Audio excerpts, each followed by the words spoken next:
So I'm just going to check here. Let me just, one last little fiddly bit here. Just want to get that. It's a big red alert when it comes to money, honey. Alright, let's see if I can explain my astrodoodle. Give me a second. I got to get things organized here. As you can tell, I'm highly organized. Right. Okie dokie. Aha. Mr. Ross, good evening. Diana, hello. Uh-oh. Rough patch. Okay. Oh, what?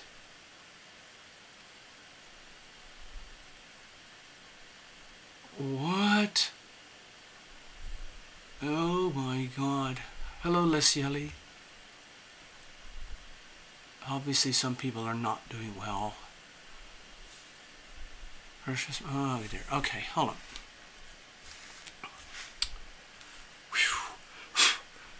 Sorry. Let me see how am I going to do this.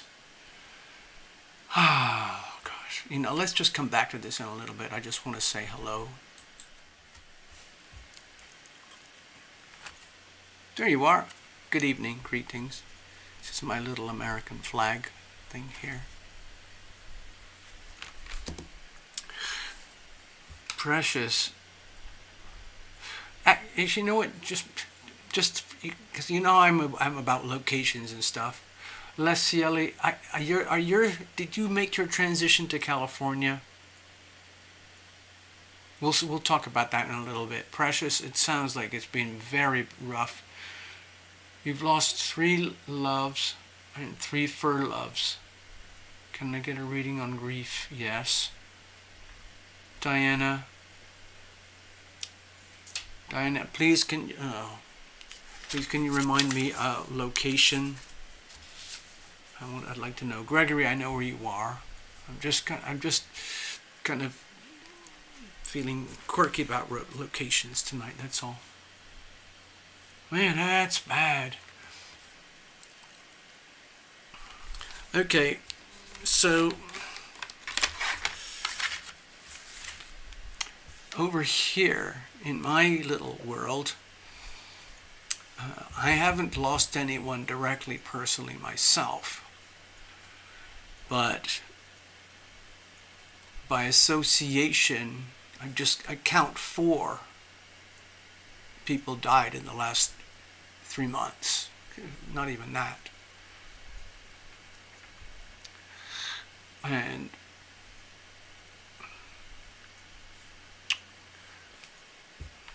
personally, okay, this show is demonetized. Okay, I'm still under total strike lockdown by YouTube. I can still do this. I can still put up videos, but I can't get monetization. And they watch and they censor the stuff anyway, so I have to be extremely careful what I talk about. I've been negligent on my Twitter and Truth Social and Rumble because it's actually kind of a struggle for me to do it. And I've been feeling very, very heavy energy recently, just trying to sort of deal with my own affairs. And when I hear all, there's just been a lot of death in the air.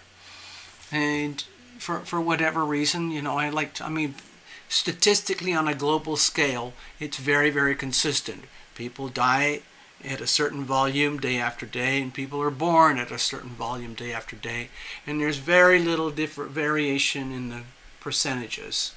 But of course, we're talking about such huge numbers, and it's impersonal, so it's like, okay, it's just statistics. But when it slams you and hits you face on such a scale, it makes you start to think there's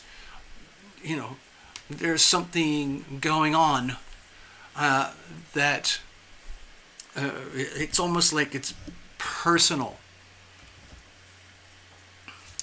That's a lot. I mean, do you remember what happened with Tina Miller recently? You know, when she was making her big move from Montana down to New Mexico, and she lost one of her furry friends, and then someone else passed away, and then over here, Love Triber just got news that, 1, 2, 3, 4 passed away recently, and none of it made any sense. And my personal guess that it's something to do with that thing where you catch a certain bug named number 19, and then you have these jabs, and that just makes it worse, and people die. And I'm sorry, Precious, like, that's a lot. I'm sorry, that's a yeah, man.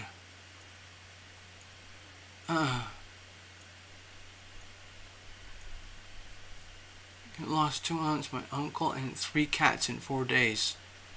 Okay, you're probably in a state of shock, honestly.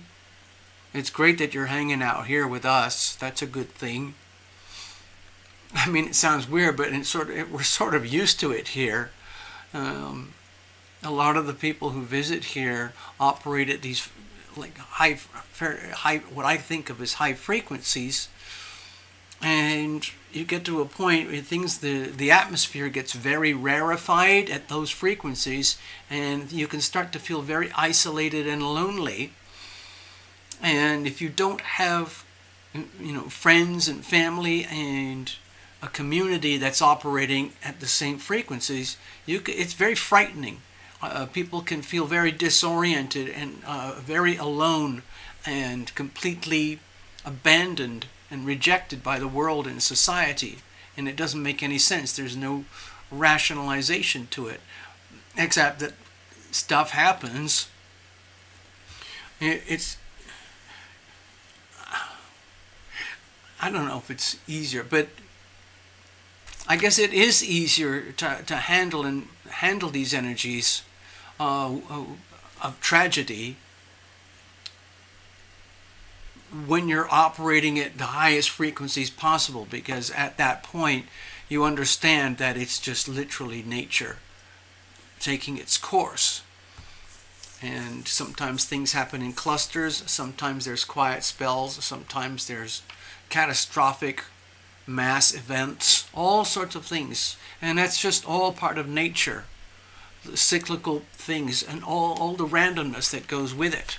But when it happens to you, for example, let's look at the inverse. What happens, precious moments, if you just happened to stumble on a situation, you found a little key on the street, and it had a little address on it, and you realized it was a key to a safety deposit box, and you opened up that key, and you went to that bank and said, "Hi, I'd like permission to open this safety deposit box," and inside the safety deposit box you found 5 or 6 more keys that opened up 6 more safety deposit boxes, and inside of each one was a wonderful winning of some kind. So it's just like exactly the opposite of what you're dealing with. And of course, it's quite rare that these things happen.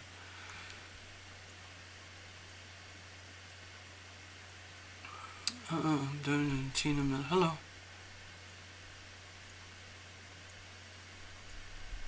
Oh, man. Man, okay, so...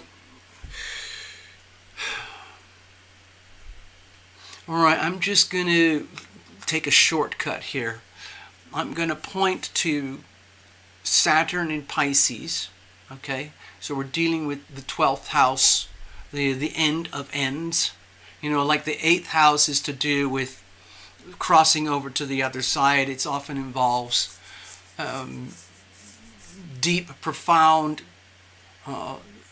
frightening awareness of becoming aware that there's stuff beyond the veil on the other side.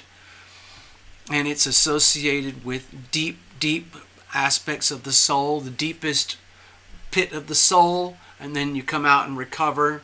But eventually, at the very end of the astrological cycle, it's the Neptune Pisces 12th house vibration. Different terminologies that go with it. I sometimes call it the kitchen drawer or the universal dumpster.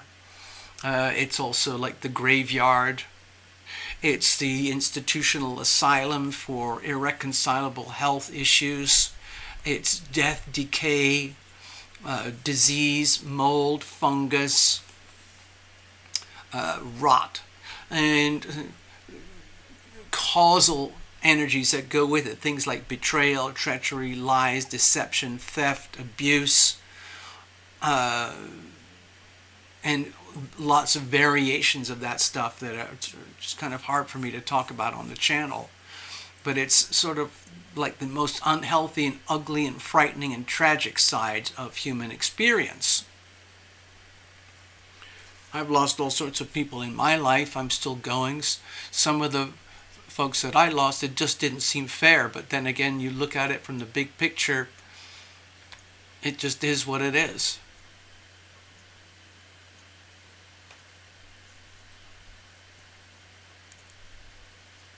Tina, are you saying that you just lost 2 old... You've got Ava, Sasha, Charlie, and I can't remember the other one. Hello, Ivona. I'm sorry, my head's spinning a little bit to absorb everything that's coming in on the chat about all this tragedy and death. Okay, let me go to the chart just for a moment. I wasn't planning to do that, but I'm going to do it. Okay, so over here, this little section here,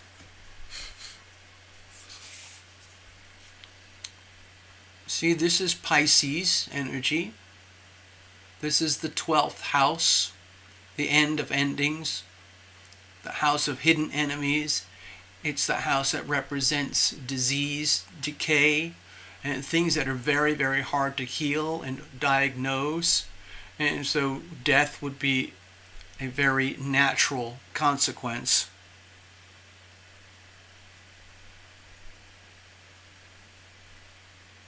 Oh gosh, Tina, man, precious, God.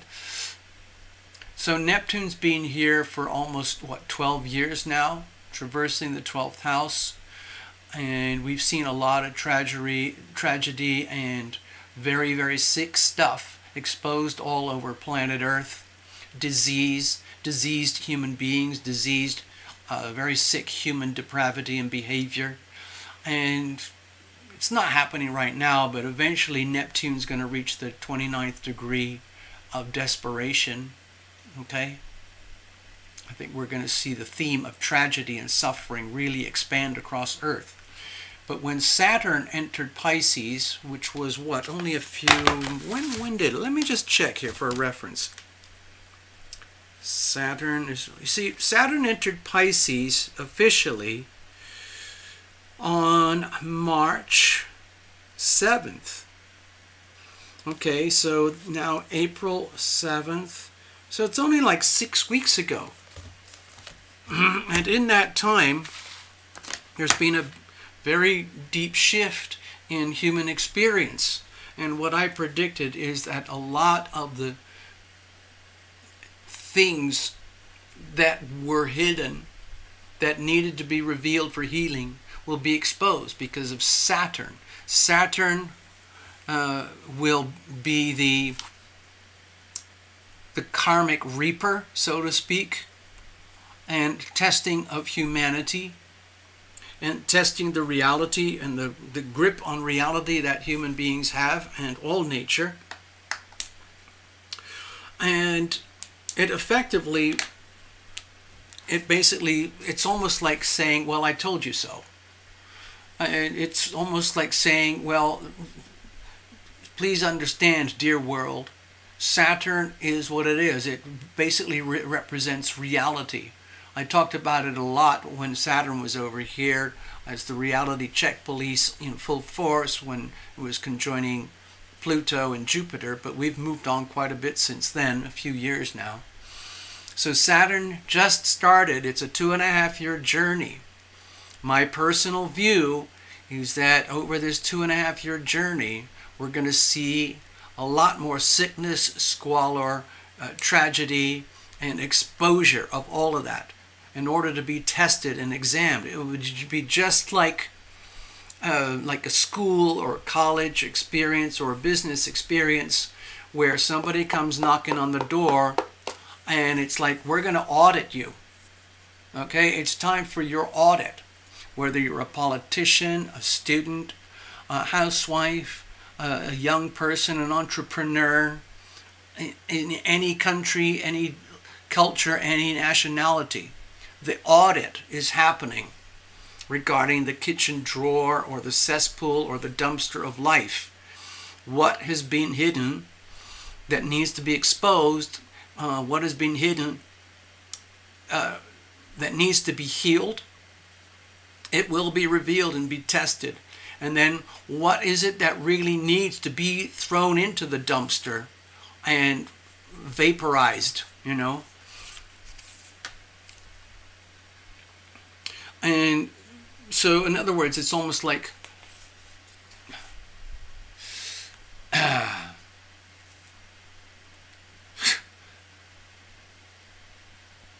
it's very painful, okay? Let's just say it's very painful. And we're getting vivid examples here on this channel in the last few weeks. A lot of everything that I just mentioned in my world here happened in the last 6 weeks. And one happened yesterday. Yeah, so it's a little weird. It's disorienting. I wouldn't associate that with the death card in tarot exactly.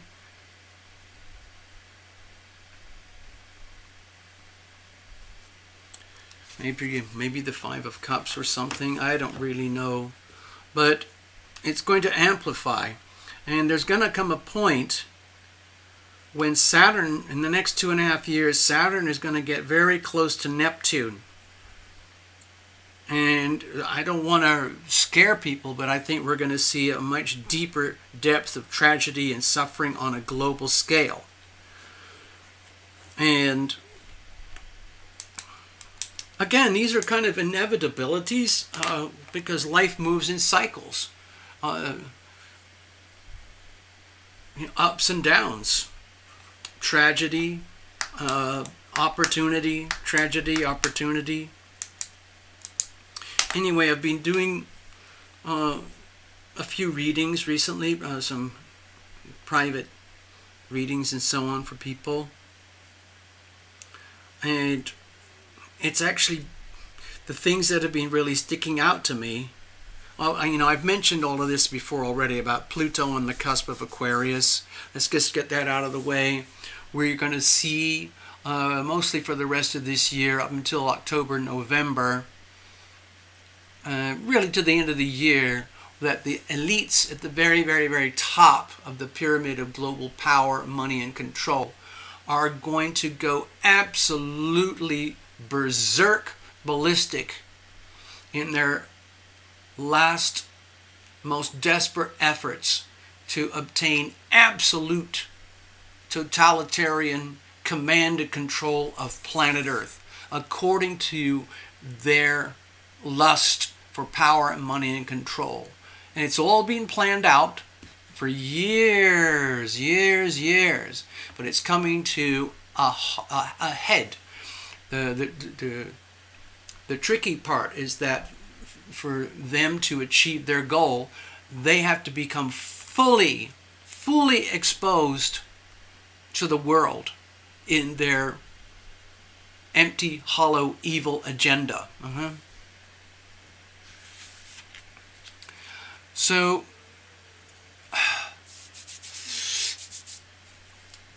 let's just move on from there, okay? And what we're going to notice with Pluto going into Aquarius, we're going to see a lot of basically the energy of revolution, upheaval, outrage, highly unpredictable, explosive behavior, explosive experiences in humanity, in the population of human beings, as they basically say enough is enough. We're not going to put up with the elites at the top doing what they do. We're going to fight. Aquarius is very revolutionary energy. If you look back through history, every 250 years at this period, there's always revolutionary wars. Okay? It happened through this cycle here. It's going to happen through this cycle here. Okay? So let's just put that on the record. In the meantime, of course, the personal planets are going to be whizzing around. So I'm sorry to dwell on it, but this sector here that this sector here, Pisces vibration, Saturn in Pisces, Neptune in Pisces, slowly approaching the critical degree, all in the 12th house of hidden enemies, losses, pain, suffering, and ultimately death, so that the cycle of life can start again with the Aries, okay, the Aries energy over here. It's classic Western astrology, okay? Yes, Path. Pluto goes into Aquarius 2024 effectively. It's right at the tippy end of 2023, and it's retrograding into Capricorn mostly for the rest of this year, okay?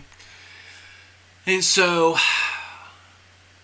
things are just going to get very ugly in terms of global politics, finance, okay, economics, and it's got all the hallmarks of war. Some people are calling it World War III. We're actually already in it as far as I'm concerned. I see it as a currency war. This is the axis of money over here. Your money, your sovereign wealth, the sovereign wealth of a nation, and the crippling fraud of the shadow, unhealthy side expression of Pluto, Scorpio energy regarding other people's money. In other words, the banking system. The elites at the very top of the banking system. In other words, all of the U.S. Federal Reserve banks across the country, the United States Fed in Washington, the United States Treasury, all the central banks across the rest of the world, including Europe and China, Great Britain, Switzerland, France, all of that. They have all coalesced around the world of fake money because it's like an orgy, a drunken orgy of fake wealth. But the hangover is coming very, very rapidly. And it's going to be a long, painful hangover for the people who indulged in the unhealthy expression of banking and money and finance. It's going to get very ugly, and the way people are going to resolve it, the elites at the top, they're going to resolve it through war. It's going to be a total global, like a demolition derby. And out of the bad will come the good. And the new goodness will be in this sector here, Pluto in Aquarius, over a 20-year journey.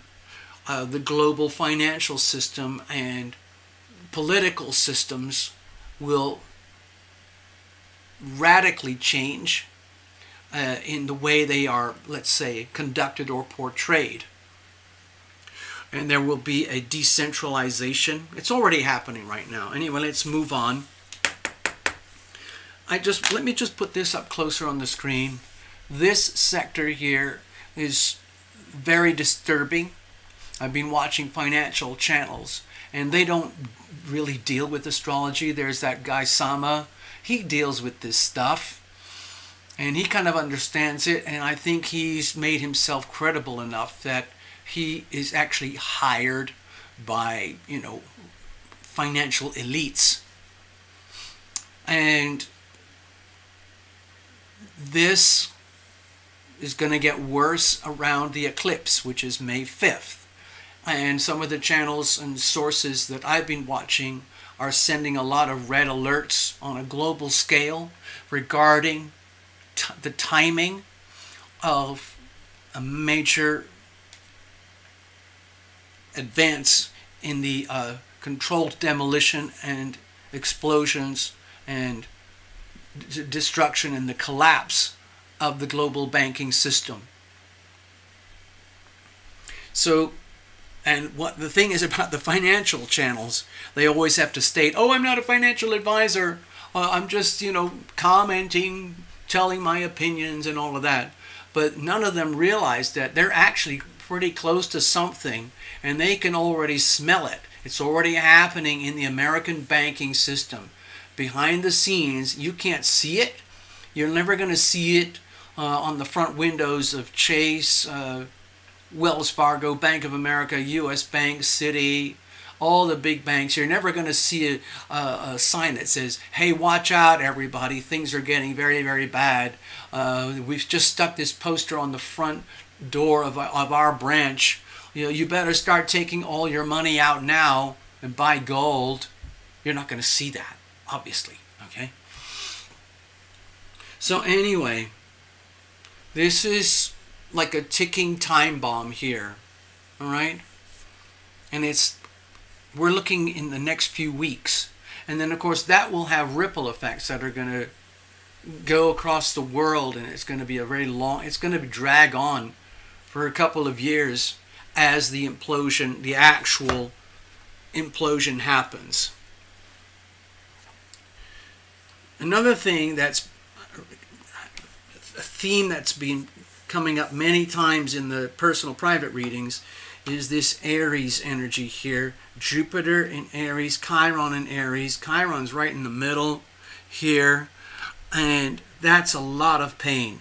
I associate this little icon here represents Chiron, and I've started relating to it more and more in readings. Of course, there's the North Node as well.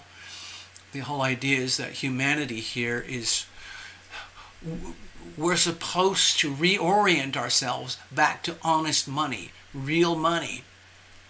Real money that represents real value, and get away from the world of fake money that operates up here in the world of the Fed and the global banking elites, the Bank of International Settlements and the Club of Rome and the Convention of Foreign Relations, blah blah blah. All those United Nations, all those elites that they're looking to have a singular order and control of planet Earth and all of humanity. Just remember, as far as they're concerned, we're just debt cows on a debt farm.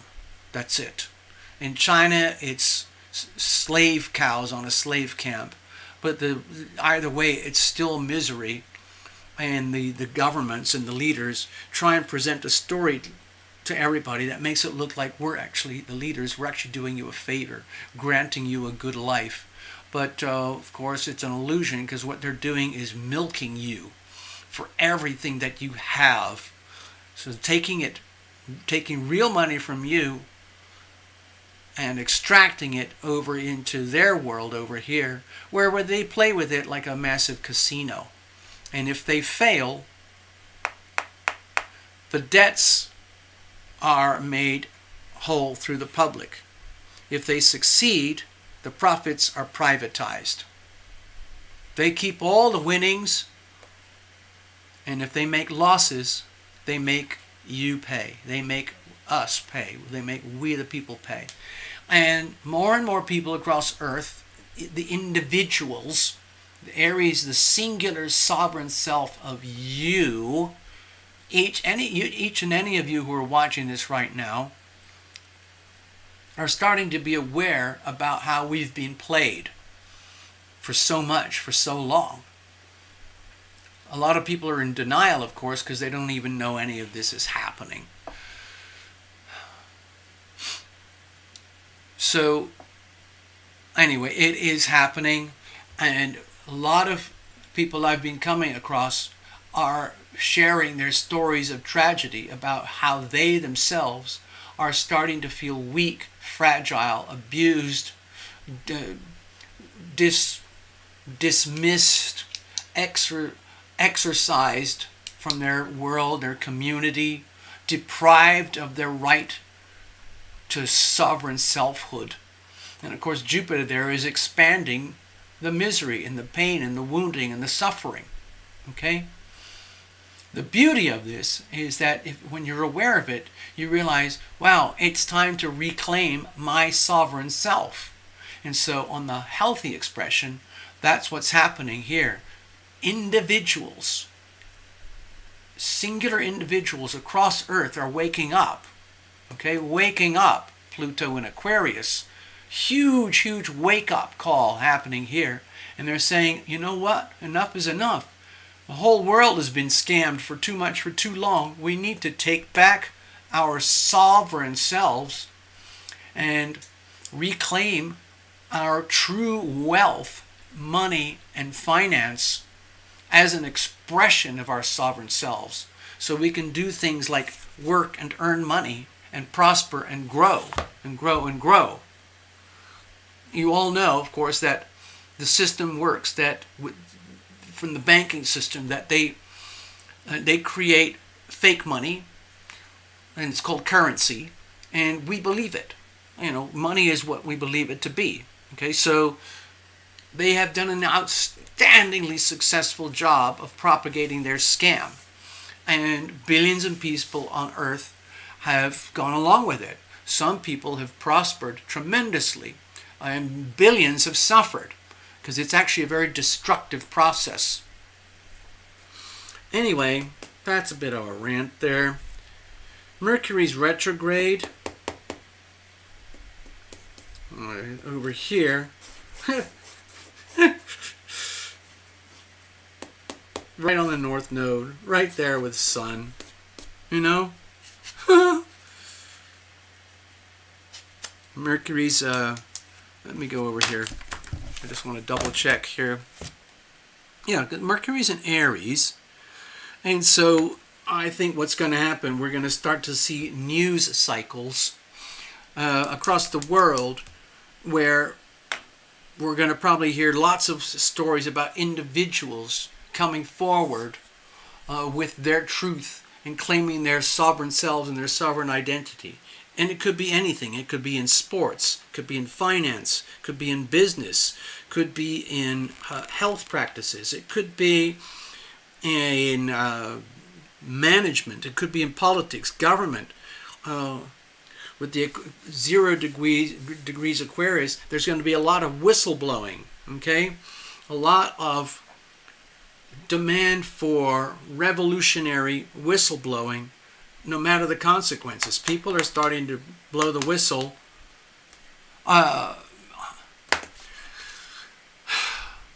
Even at the risk of losing their, credentials, their job. There's an FBI guy, I was just reading about him today. He decided he doesn't want to play the game, but he's inside the FBI, and he was commanded to do blah, blah, blah, blah, blah, blah, blah regarding issues around the southern border. And he decided, you know what? Actually, no, sir, I am not going to do that. And so there was a fight, okay? And the guy was basically saying, excuse me, dear Commander FBI leader, I signed an oath to protect the Constitution to do this, this, and this, and this for America. And everything that you are commanding me and telling me to do is directly 180 degrees contradictory to my oath, my training, my practice, my mission, my reason for being here. So basically, doing! And so that's kicked off a fight inside the FBI. And more of that stuff is going to start happening.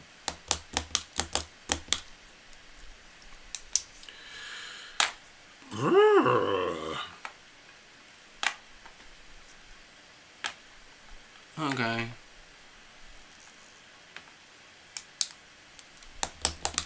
Path has got to, let me just check in with Path. I want to see some of those notes over there. What's she saying? So looks like there's a big conversation going on that I'm missing a lot of it. A lot of people, yes, right, okay. Thanks, Pat. What everyone here needs to know is make sure you stock up on canned goods, water, detergents, shampoos. Please look for info when Venezuela collapsed. Make sure to put some cash aside. Absolutely. If you can purchase silver or gold, not for profit, but for stability. It's like having an insurance policy, yes. The cost of living around the world is going to superinflate. Absolutely. We're heading into World War III officially. It's not official yet, but we're in it. And it's going to destabilize the planet financially. And the only way that it can be fought in the short term is to massively inflate the currencies around the world. Everyone's doing it because they have to. They don't have an option. The other thing is make friends with your neighbors. Be kind to one another. You and we will get through this. Keep your faith strong and know who you are, okay? Where is that one? Let me just see that. Just trying to bring it back to all of us. What we all need to know. How we can be helping each other. Yeah, absolutely. Like there are some of the folks that I like to watch. I'll come back to this, okay? Oh, and here's another thing. Mars in Cancer, 15 degrees. That's a lot of violence and hostility right in your face in America right now. And it's been accelerating for weeks and weeks and weeks. It's just unrelenting. And here's something that happened today. Lina? Lina, I've been thinking about you a lot. Oh, awesome. So, here's an example. I'm just going to go over here quickly, okay? I was running a lot of chores and errands this morning, and also have my little coffee early. And on the way back, there was a traffic jam, so I thought I'm going to take a shortcut.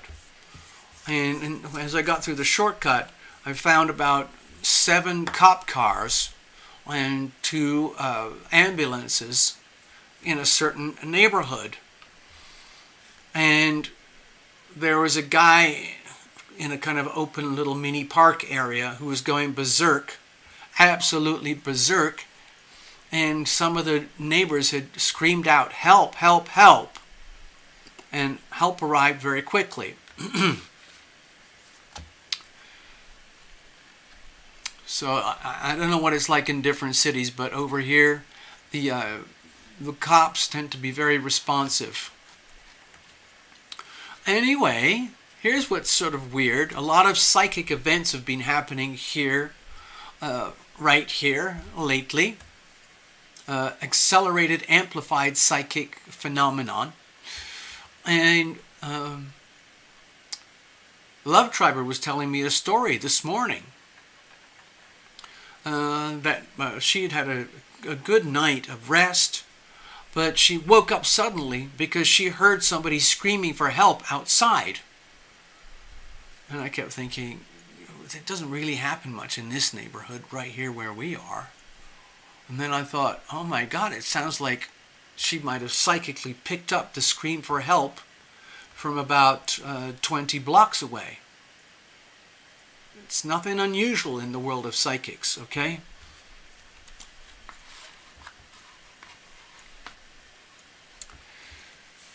There's been a lot of that stuff. I think last week a few days ago, I was telling you a story about the remote viewing and the little wind-up doll. Gregory sent a funny picture showing a very similar wind-up good luck doll that was sitting on the front shelf of an outdoor mobile taco stand. I thought it was really funny. I actually have not kept any track or any record of all these exceptionally accelerated and amplified psychic phenomenon recently, because mostly I'm just kind of like okay, all right, yeah, all right, okay, so yeah, okay.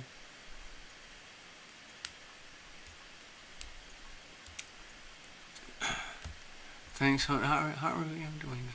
Lena, we're all great in our own way. Precious Moments has had a very tragic time recently. I'm going to give her a reading regarding grief. And there's been a lot of death over here recently. Well, death is a normal thing, but it just seemed to be very personal, very localized. What was that?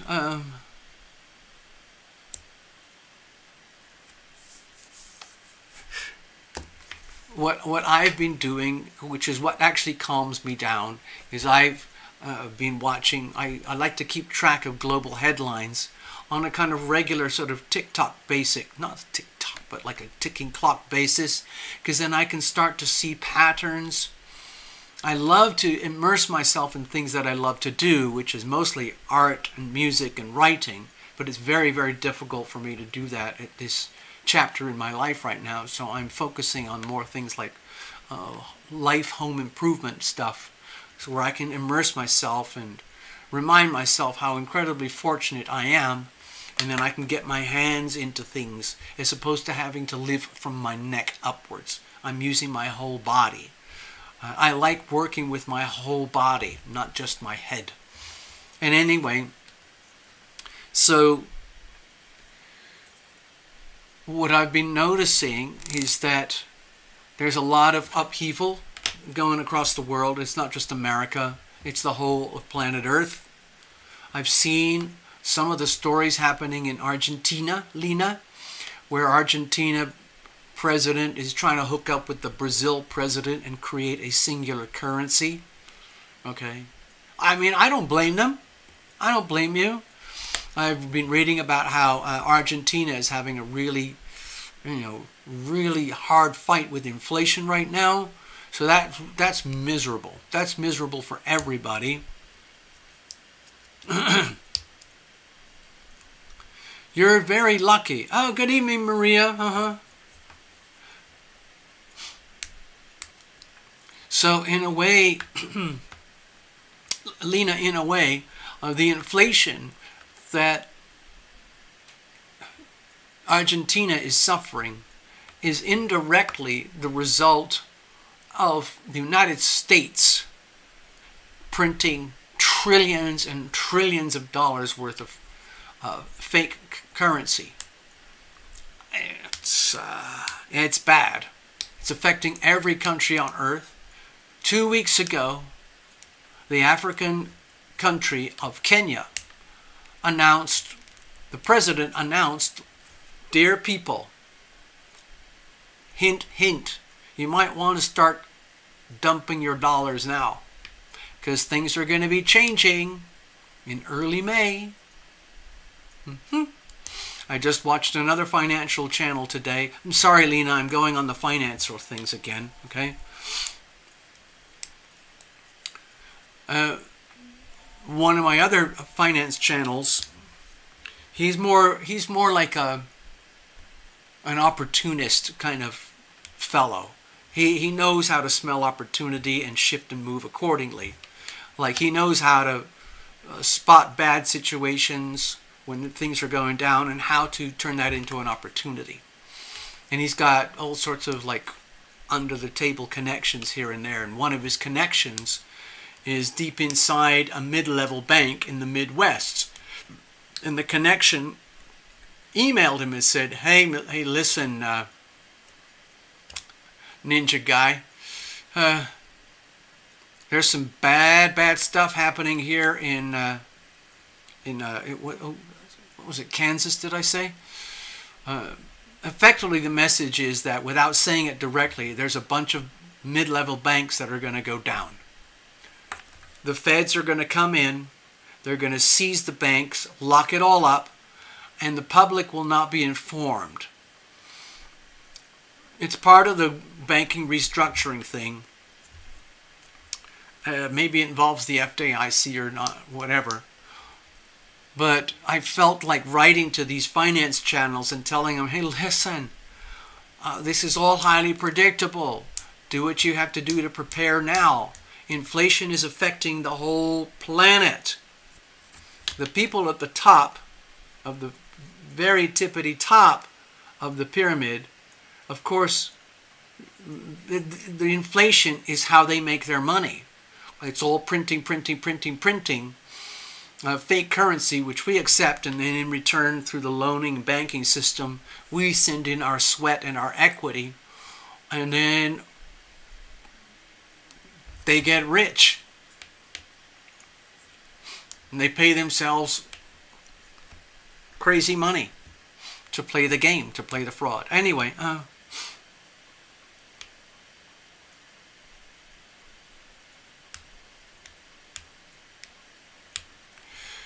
meditation centers. Oh my gosh, yeah, hold on, I'm just reading here. Yeah, I see what you're saying. My dreams, path travelers' dreams are very vivid, okay? Okay, I'm trying to read through all the chat here. Hold on a second, sorry. I'm glad you're in good spirits, Lena. Some of the other things that I watch are really hardcore prepper channels, and most of the prepper channels are run by guys.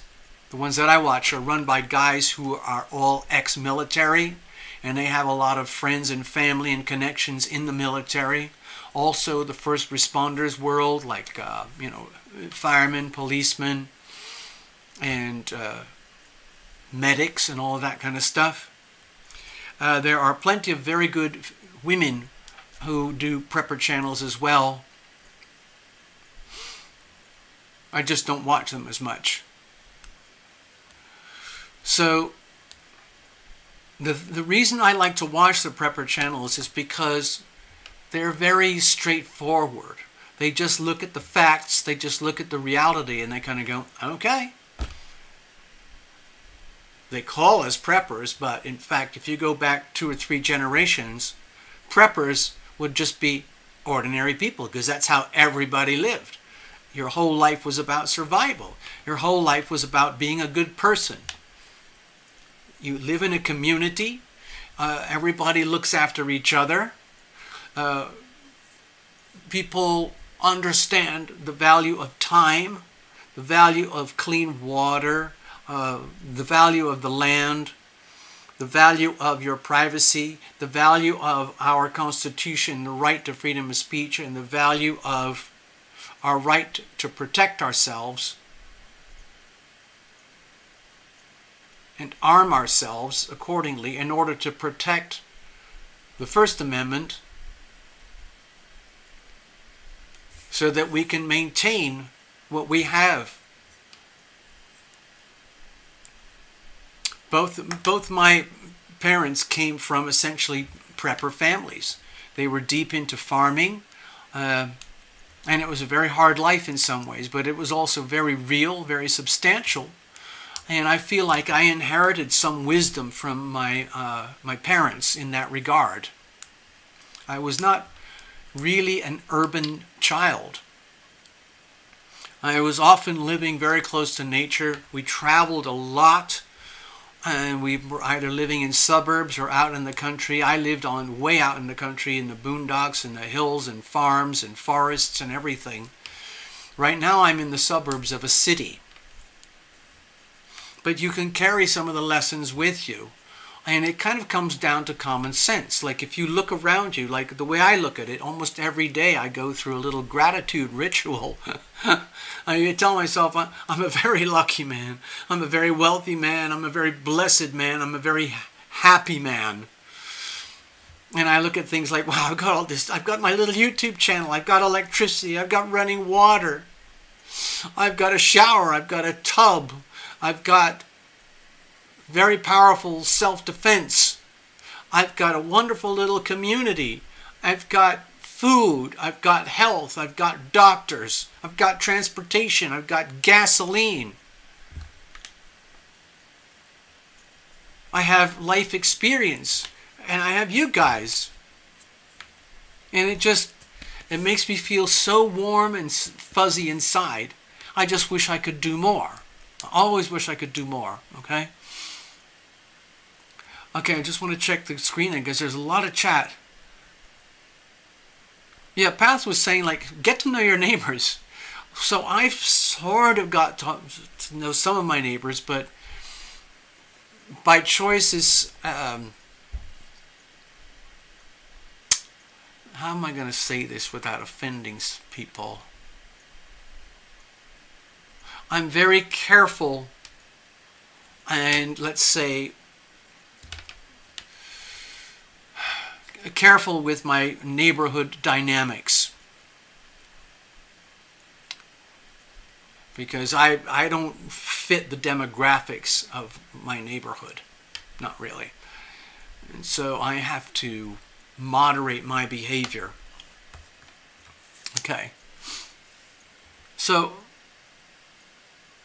yeah, we've got... Lina's going to create her own little nation. Diana Lynn says, we're in great company with much support. Some easy meditation centers. Takes us back to an even place. Sometimes it's actually good to do that. I don't really do that around here. I've made connection with a couple of little communities. There's the little community in Boulder City, which is very earthy. And that's nearby. And I help Love Triber with jewelry and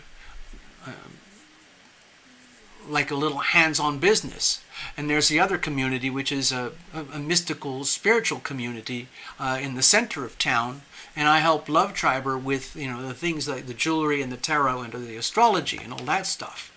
So I've made a little bit of a connection with the local community in that regard. But there's a lot of stuff here that goes on which has absolutely no relevance to me in my life and my world at all. On the other hand, this is my life, and so I'm doing everything I can to make the best of it. Diana, Path Traveler. Diana, for me, it's working outside in my yard and my garden. Totally, I got it. Getting my hands in the dirt, absolutely. Diana, I always envy people who can meditate to get grounded. It's actually an art form. I always have to do something physical, pulling weeds. It's always one of my favorites. Yeah, when you're trying to teach people how to meditate, one of the first things you do is just tell them, here, just go and sit in that chair. Just a standard little dining room table chair. So you sit very upright with a very pristine posture. Just sit there. Just sit there. Put your hands on your thighs. Rest. Take a few deep breaths. Close your eyes. And just sit there.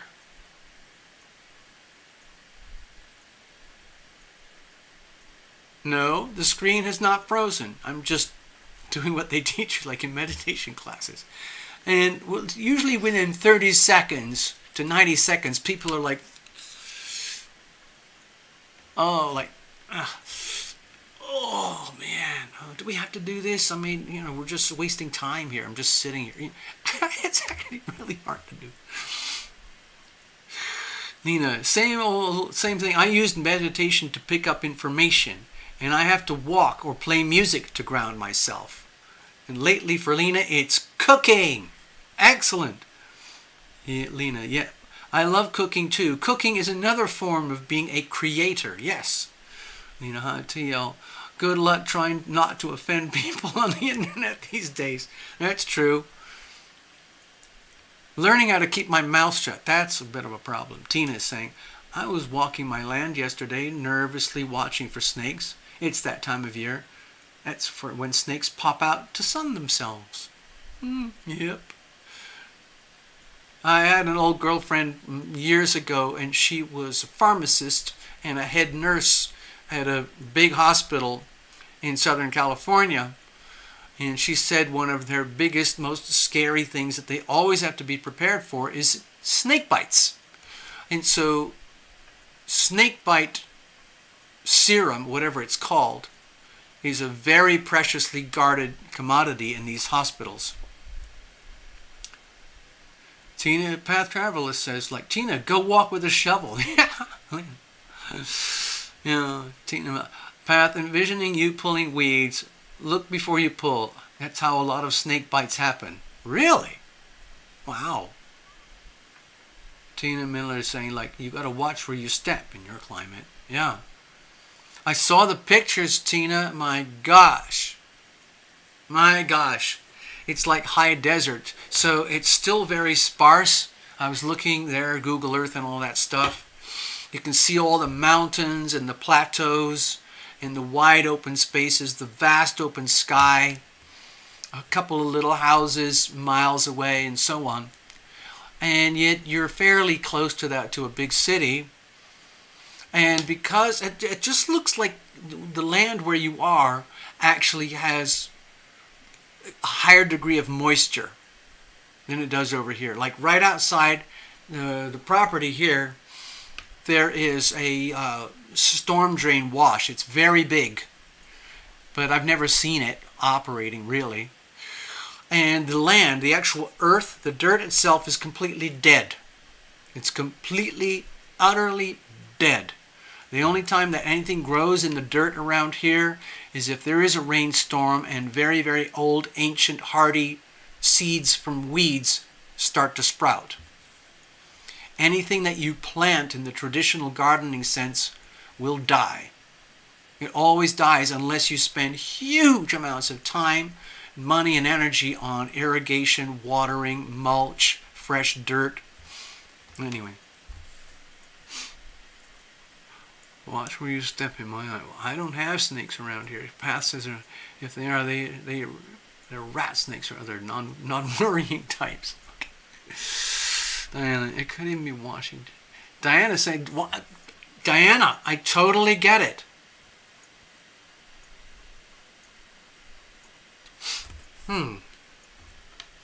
Yes, I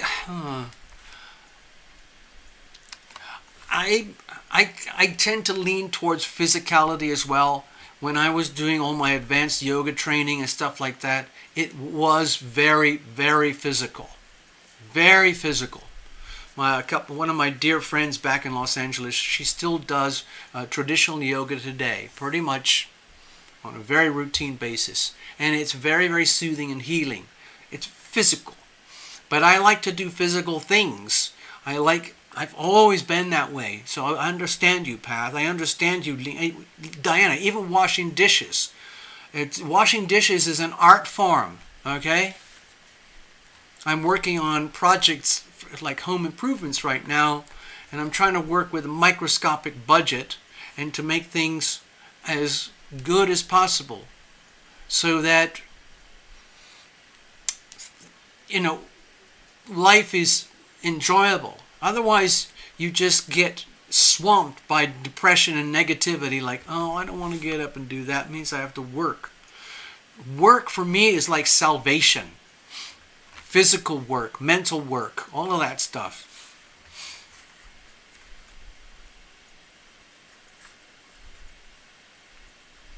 Where you're seeing trees below the land, it's because of the river. Yes, the Hemis Stream River thing that goes down there. Yeah, it's very, very obvious. You can see the bright green areas very close to the river. When you start ascending up into the mountains in the high desert there, obviously there's less water and the water runs down. But there's a lot of plants. If it's juniper, I don't know what that is, okay?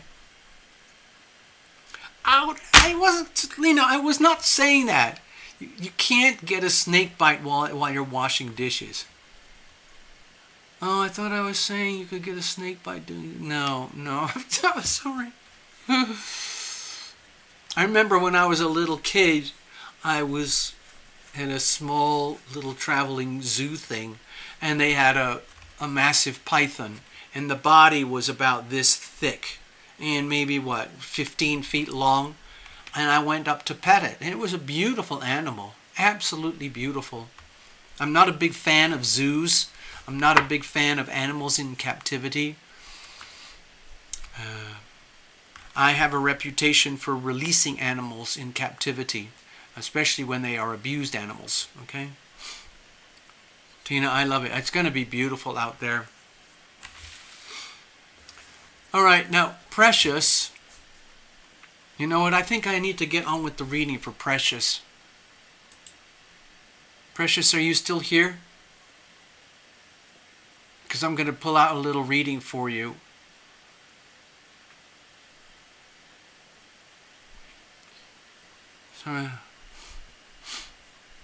Oh, that's a good one. Well done, Lena. Oh, I'm sorry, I can't do the dishes. A snake could pop out from the pipes. Yes. Perfect, Lena.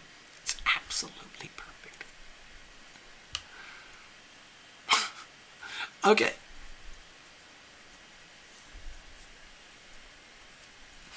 Alrighty, now I just want to check for Precious. Where is she? It looks like there's probably a very long, slow delay on the transmission tonight. It's typical with YouTube these days. It's probably because I'm at the very, very bottom of the algorithm world. Oh my God. Oh God, it sounds like weird YouTube videos. Snakes that can come up in the toilet. Wow. Wow. Well, there are places around the world. I've seen, there's all sorts of strange videos like, the alligators in Florida, all that kind of stuff, hanging around in your swimming pool. Also, big brown bears and black bears hanging around in people's gardens, stealing food, things like that. Rats. Nasty things. Yeah. Oh, gosh. Precious, where are you? I don't really know what to do about Precious because that's such an extreme loss. Where I'm going to scroll way back to the beginning of the chat when she lost 3 cats and 2 family members just in the last few days. That's traumatic. The death that happened here yesterday was traumatic enough, and I'm not a relative. I was just picking up second, third hand impressions. The person who died was in the hospital for all sorts of things, but ultimately no one's going to admit it or prove it, but I think it was very connected to the injection thing and bug number 19. Where is Precious? Anyway, oh yeah, talking about, I don't know if that's too personal or whether I should share. Yeah, if anyone wants to see it, Path Traveler, Precious came into the show tonight very early, and she's asking for a reading on how to deal with grief, because if you read the notes, she just that basically it was 5 or 6 beings died in a matter of days in her world. Okay?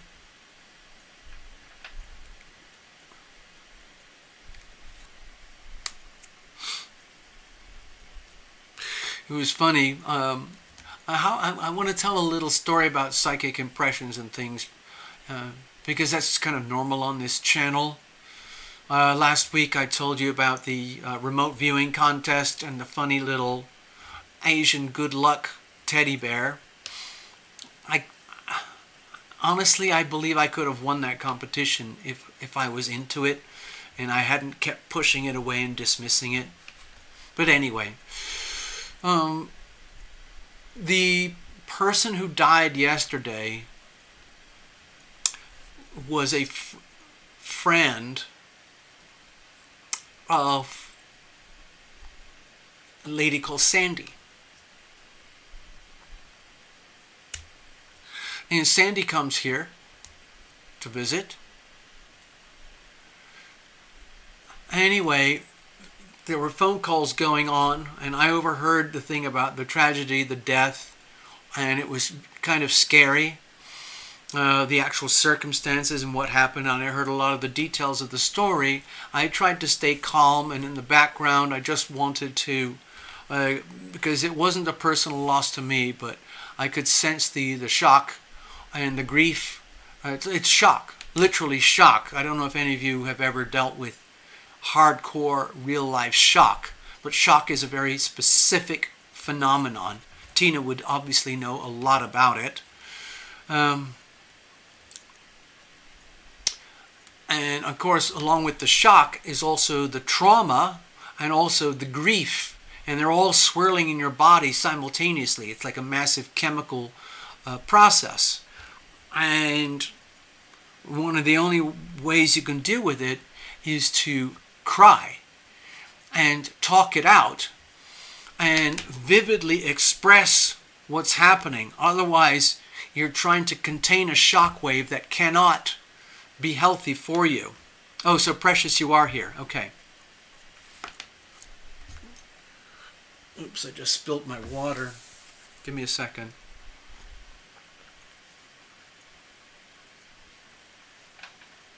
Okay, give me a second. So, I'm going to stay very neutral at the moment, but what happened is yesterday I was just here, and I showed up in the middle of the conversation where the event had just happened. There was a very vivid sharing of stories and experience. I said, well, what do we do now? What do we do now? Like, they just died. I don't want to, I don't know what to do. What about the pets? What about the stuff? What about the neighbors? What about the keys? And there were police involved. There was the coroner and so on and so on. And I was just sitting here, just being like I am now. I'm just sitting, okay? So Precious, I just want to say, we're going to do your reading in a little bit, okay? Because I know you're here. I know you need your reading, okay? Anyway,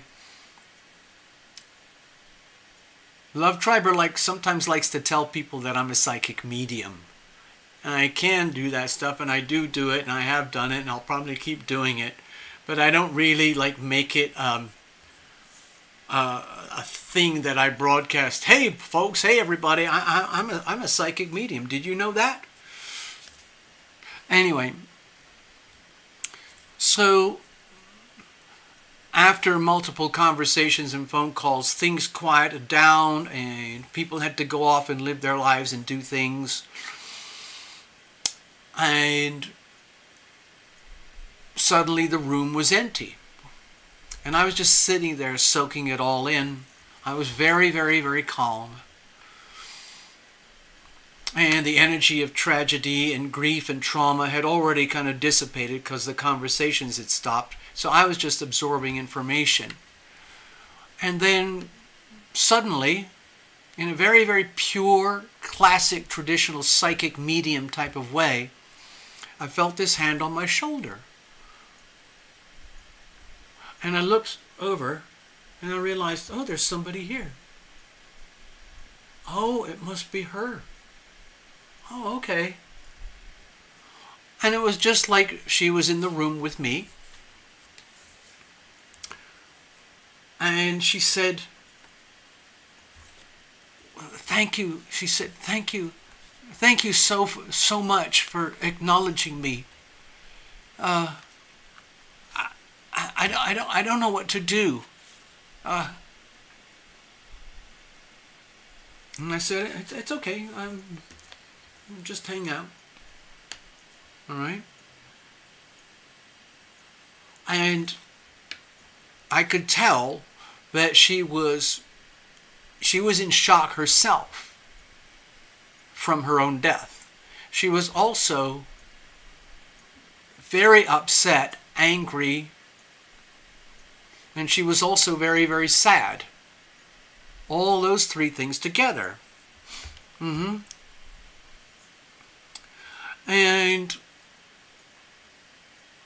after a little while, Love Triber came back, and I said, Love Triber, something just happened here.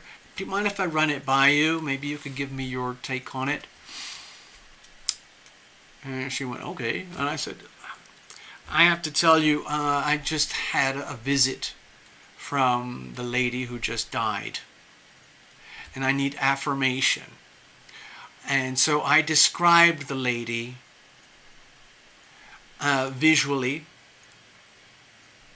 And then I asked Love Triber, could you please find out very discreetly, very respectfully, what she looks like? Because I need affirmation that I'm actually not insane. I would like the affirmation. A lot of psychic mediums deliberately ask for affirmation, so I don't feel like I'm being unusual or I'm not trying to cheat. And anyway, the description came back and it was a perfect match, because I described the woman who died visually, and her demeanor and her manner, and the condition that she was in at that very moment. And so when the visual image came back, it was sent over to me so I could see it, and I went, yep, that's her. And I had already described her to Love Triber, and so when Love Triber saw the image, she went like, wow, that's it, that's her.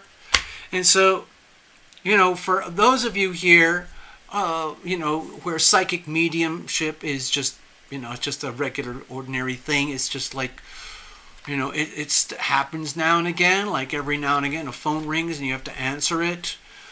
Or somebody has an important situation, you have to deal with it.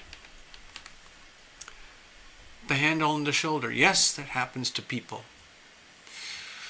And she was trapped in the before. Yes, that is very, very common. It's very normal, especially if the death comes as a surprise. The death did come as a surprise to the lady who died. Even though it's deep down, she probably knew it was inevitable, but it didn't make any sense in terms of her age. It was more to do with, she was fairly young, so none of it made any sense. And so the psychic impression that I was receiving was literally happening only hours after her death. And I've had to deal with this before with other people who've died that I've known, or didn't know, but mostly people who've died that I did know, where I will get a visit from that person.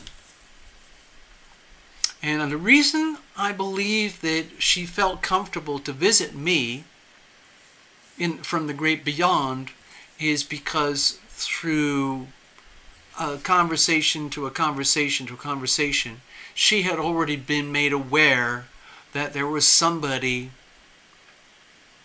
who was a psychic medium, who was a friend of the lady's friend, sister, and so on and so on.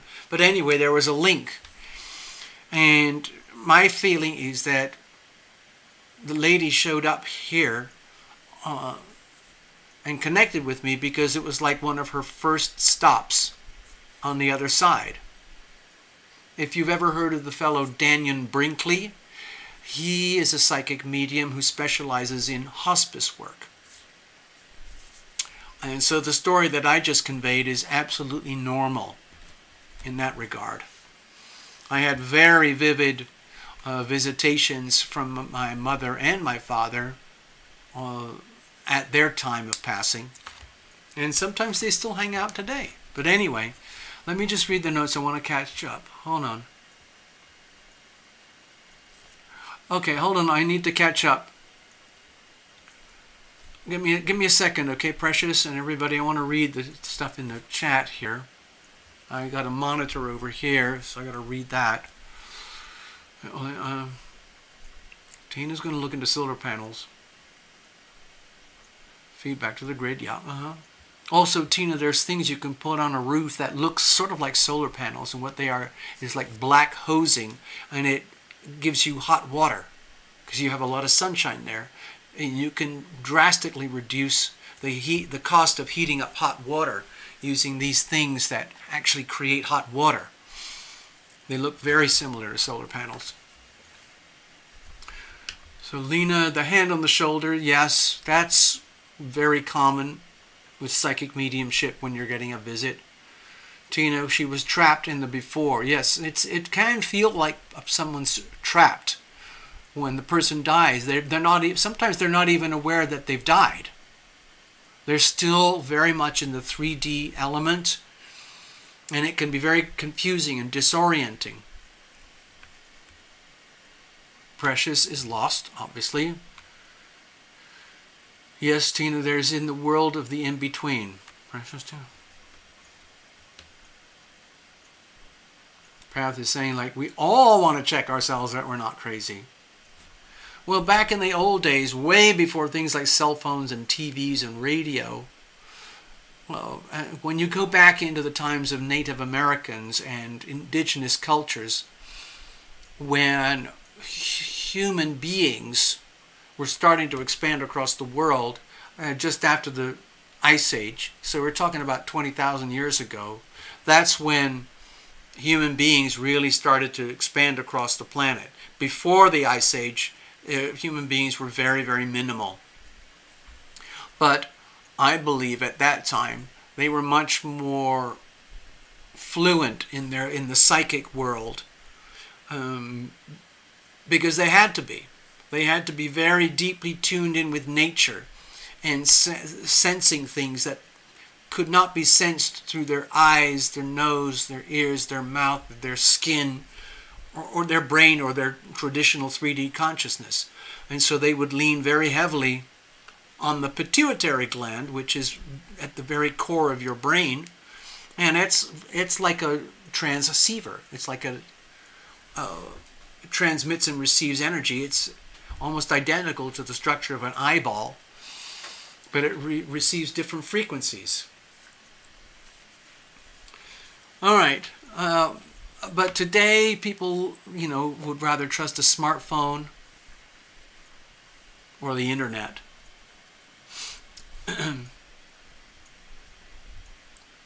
Precious is lost in everything, obviously. Okay, it's not just the story, just my life.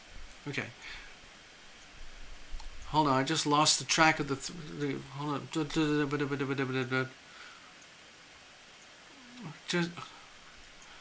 Lena, I might need some advice about those things, TL, one day when you have time. Absolutely, okay? I've been struggling with some of these energy channeling, and I don't know how to deal with that sometimes. Oh, gosh. You remember the early days of my channel? It kind of got known for, this is a channel where psychics and healers would come when they're coming unglued in their own world, I think it's because I had years of experience, and I used to be a technical advisor on some TV shows in Los Angeles like 20 years ago, where I was, I was the in-house psychic medium, trying to explain to the producers and directors and the talent what's actually happening here, trying to help them cope with the energy fields. So Lena, yeah, we can work on that. Don't worry, we'll set it up. Okay, Lena? Keep in touch very soon, all right? Precious, just know you are not crazy. That's true. It is good to feel whatever you are feeling. Don't try to repress your feelings. Lena says there. So if you can, we can chat on Zoom one of these days. Absolutely, Lena, no problem. Precious has just cried. Well, that's very natural and very healthy. Gregory's saying here, What's that? Gregory? What? Oh, wait a minute. I just got to scroll back. What was that? I missed something there. Gregory met... Sorry, I'm way out of sync with the chat here. Gregory met Dannion Brinkley, and he shook his hand, and I can still feel the burn on the back of my hand. Do you know how and why Dannion Brinkley became a psychic medium who specializes in hospice? It's because he was hit by lightning twice. All were so sudden. The deaths were so sudden, of course. Hug, pressure, we love you, okay? Gregory Ross, he had a very vivid dream of the cross and a massive light behind it that night. Wow. Yeah. Precious. It is the healthiest thing you can do for us. Very healing. Yes, crying. Nobody chooses to do it for fun. But it is a very powerful healing phenomenon for your body. Yeah, it's a pretty wow story, Gregory. Tina is used to these things because it does happen in hospitals. If this is how I want to understand. Hello, Garnet. T. Garnet. Actually, you've been here before, T. Garnet. Precious, be careful what you wish for. Your children are still in this world with you. Okay. I can still feel it. Wow, Precious. Oh, no, I just meant that I want this. Of course you want the sadness to end. We all want it to end for you, but we have to work through it, okay? So Tina sometimes feels like she lives in the in-between, yeah. That is how to look and think about the departed. They are going to a better place, and it's quite different. 12th house energy. Yes, the 12th house energy is very, very strong right now. It's the reality of the 12th house. It's the painful... If you think of Saturn as the great teacher, Saturn is often associated with pain and suffering, okay? So when you put it in the 12th house with Pisces for the globe, okay, we can talk about death. Death should be a very common, normal subject to deal with, okay? It's just not very comfortable for a lot of people. That is how to look and think about the party.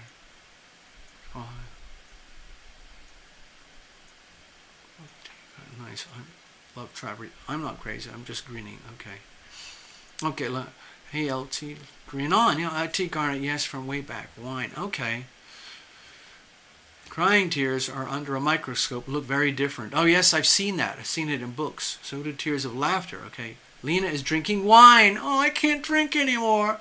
Talking about wine. I wish I could share it with you all. Sun and Neptune, 12th. Oh, my gosh, Tina. Right. Yes, put tears or play music to water and put the clear glass in it. Oh, I know what you're talking about. I know exactly what you're talking about. Anyway, let's do... Okay, so, Lena, we're going to do a one-on-one, okay? By the way, dear viewers, I am just noticing that the delay on the stream is extremely long tonight. What I'm seeing... that you're seeing is way, way later than what I'm actually broadcasting here right now.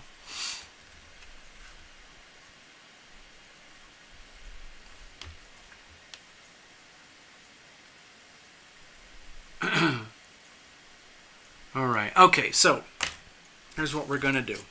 I got to prepare to do the reading for Precious. So let's go over to the stage. All right. We talked about this earlier. I know I was kind of spouting doom and gloom, but there are a lot of pressure points here, okay? I don't want to repeat them all, but there's 1, 2, 3, 4, massive pressure point right here. Okay, a pressure point right here. And it all adds up to a lot of stress. Everything that we're talking about tonight, I believe, is mostly to do with the Saturn in Pisces energy that just began a few weeks ago. Certainly over here, the timing in the last few weeks, things have become very, very psychic. Sometimes a bit disorienting. People have been sharing so many stories about psychic phenomenon, and the subject of death has multiplied dramatically. real life death of real life people and animals, okay? And a lot of pain and suffering with individuals, okay? I'm going to put these aside, and we need room.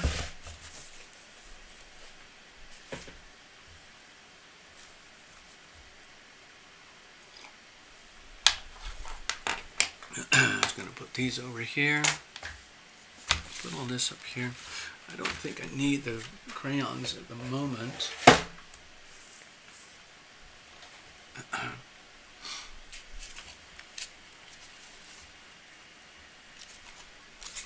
I miss you too, Lena. Like, we're good buddies.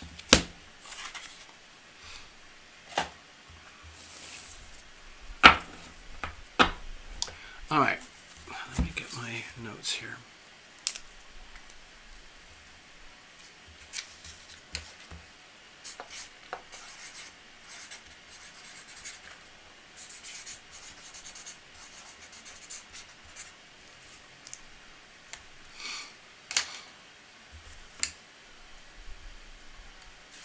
Actually, I'm going to put the other one over here because I've got a reading here from Love Triber. Love Triber just booked a reading.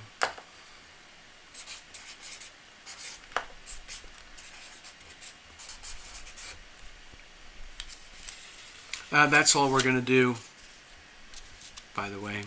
It's all I can handle. My voice, I've been on the phone quite a lot today, very early this morning.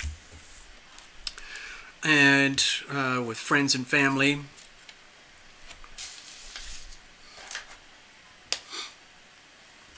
So that's going to be it for now. All donations gratefully accepted. Remember, I've had to basically demonetize the channel, so the only thing that's coming in is donations now. I don't get any revenue from Google, YouTube at all. I doubt whether I ever will again, the way things are going. It's funny how money works.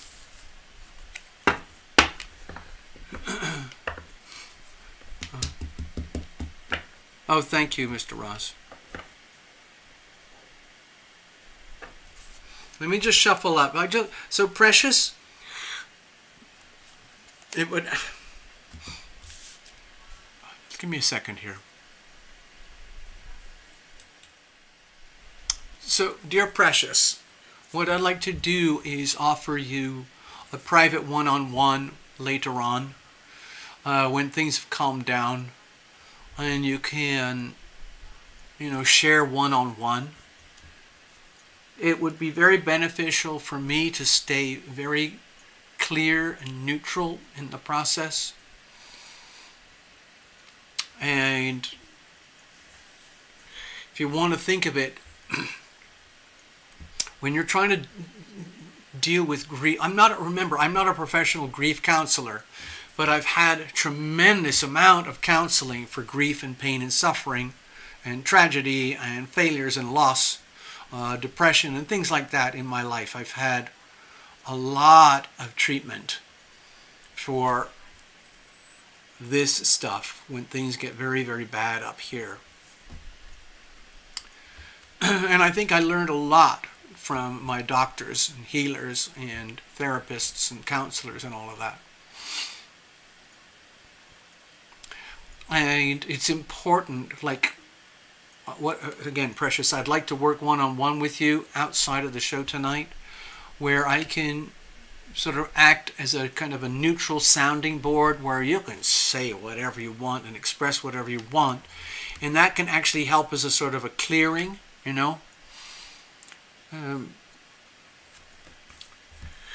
a way, I don't want to diminish your sense of pain and suffering and grief right now, okay, Precious? But there are literally hundreds of millions of people on Earth right now who are kind of in these permanent conditions of permanent chronic shock, grief, and trauma simultaneously. You're having an experience right now. But when I look at the astrology and when I look at what's happening across Earth, It's happening on a massive scale. And it's simply part of it is because we have 8 billion people on Earth now, which we didn't have 20,000 years ago.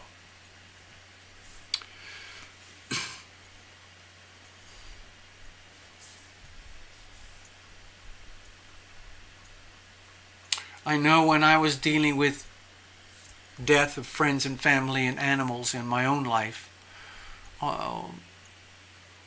I had all the characteristics of somebody coming completely unglued. And I was very lucky because I had friends and family who know me in that way. But here's the thing. Healer, heal thyself. I had very, very rapid healing. Extremely rapid, effective, healthy healing. Because the flood, the energy, it's like a massive, massive flood of pain for the shock, the trauma, and the grief, all happening simultaneously. It completely overwhelms the body.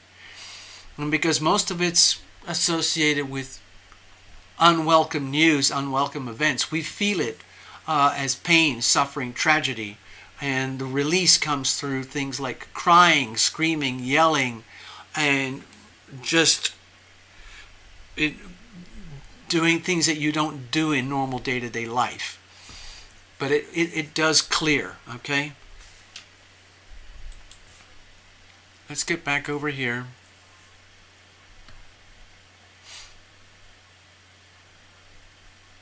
Hold on, I got to keep up with this chat. There's a lot of chat going on tonight. Some time within a month and a half of each other. One other time. Yorkie, he died of the same thing as my mom did. Oh, I remember that. Oh. Yeah. Your mom was with her sister. Huh. Yeah, Nikki's a psychic medium. She just does it like that. All right, precious, let's do this. We'll come back to you, okay, Love Triber? I'm going to put that over there for a moment. No more readings tonight after these two. We're only going to do 2 tonight.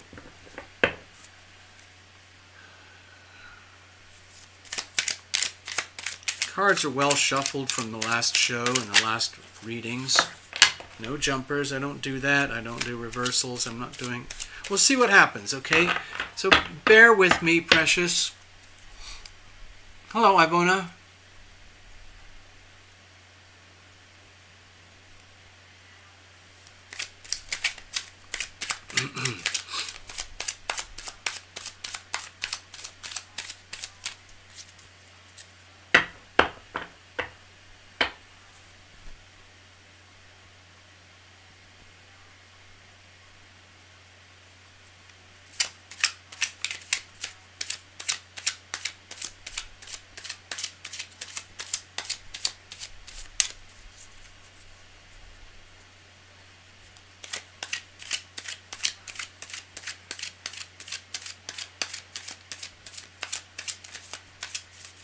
All right.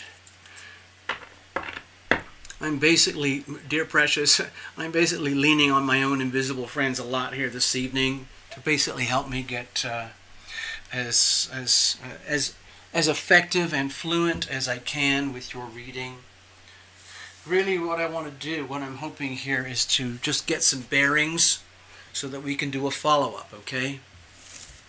Cards are well shuffled. Bless this deck. Bless every single card. Bless the computers, the monitors, the softwares, the cameras, the lights, the microphones, the electricity, the cables, the wiring, the internet, even the algorithm and the platforms, you know? Bless my post-it notes. Bless the donations. Bless the community. Bless us. We're extremely lucky. All right, precious, what kind of messages do we have here for you tonight? We're looking at a diagnostic, of course. This is my situational spread. Here's the situation. Now, I have no idea what's going to show up here, okay, precious? I hope you're relaxed and comfortable. It would be perfectly normal and expected for you to be in a combination of grief, trauma, and shock right now. You're obviously here, and you're obviously clear in your mind, body, heart, and soul, and you are coherent enough to actually be here with us. But in the background, let's just put it out there that what you're dealing with is overwhelming, okay? And I don't feel it's like something we're going to solve in a reading here tonight, but we need to get perspective somehow. Here's the situation, here's the challenges, and here's how we're going to handle things going forward. Let's have a look at external influences. Okay, oh gosh, every card's upside down now. I'm sorry. Alright, so with this King of Cups energy here, as an external influence, I'm not going to brag or show off, but I think this is relating to my presence here in your life, in your world right now, where figuratively, I know from previous experience that I am well constructed and constituted to be able to handle the energy field that you are dealing with right now, precious. I am not you. I am outside of you. And you could also include in here, with this King of Cups energy, the community, or let's say of the kingdom. I'm not a real king, but all of us here tonight, let's say it all adds up, that you don't just have me here, okay, precious, you've got the whole community here. And I would highly recommend that if anyone is ready, willing, and able to offer their personal time and energy to Precious Moments over the near future, in order to help her to just work her way through the situation, because I can't do it all in one mini reading here tonight. It's impossible. But I believe that we can together help Precious get through this. Path made a very, very important note earlier that Precious has her 3 precious kids as well. And they will be impacted as well because of how Precious is impacted. So we're talking about degrees of separation in reverse. Her kids are affected. So okay, look at it this way. Here's another way to look at it. With King of Cups energy, I can easily transcribe that and say that I am heavily abundant in Pisces 15 degrees energy in a healthy expression, okay? The unhealthy side of that would be just unimaginably awful. But I'm very blessed. So, by association, okay, in other words, simply because we are here together, I believe that energy is multiplied. It's like a multiplier effect because of who is here tonight. Whether you're active in the chat or not, or any viewer here tonight, your energy becomes part of my energy, which acts as a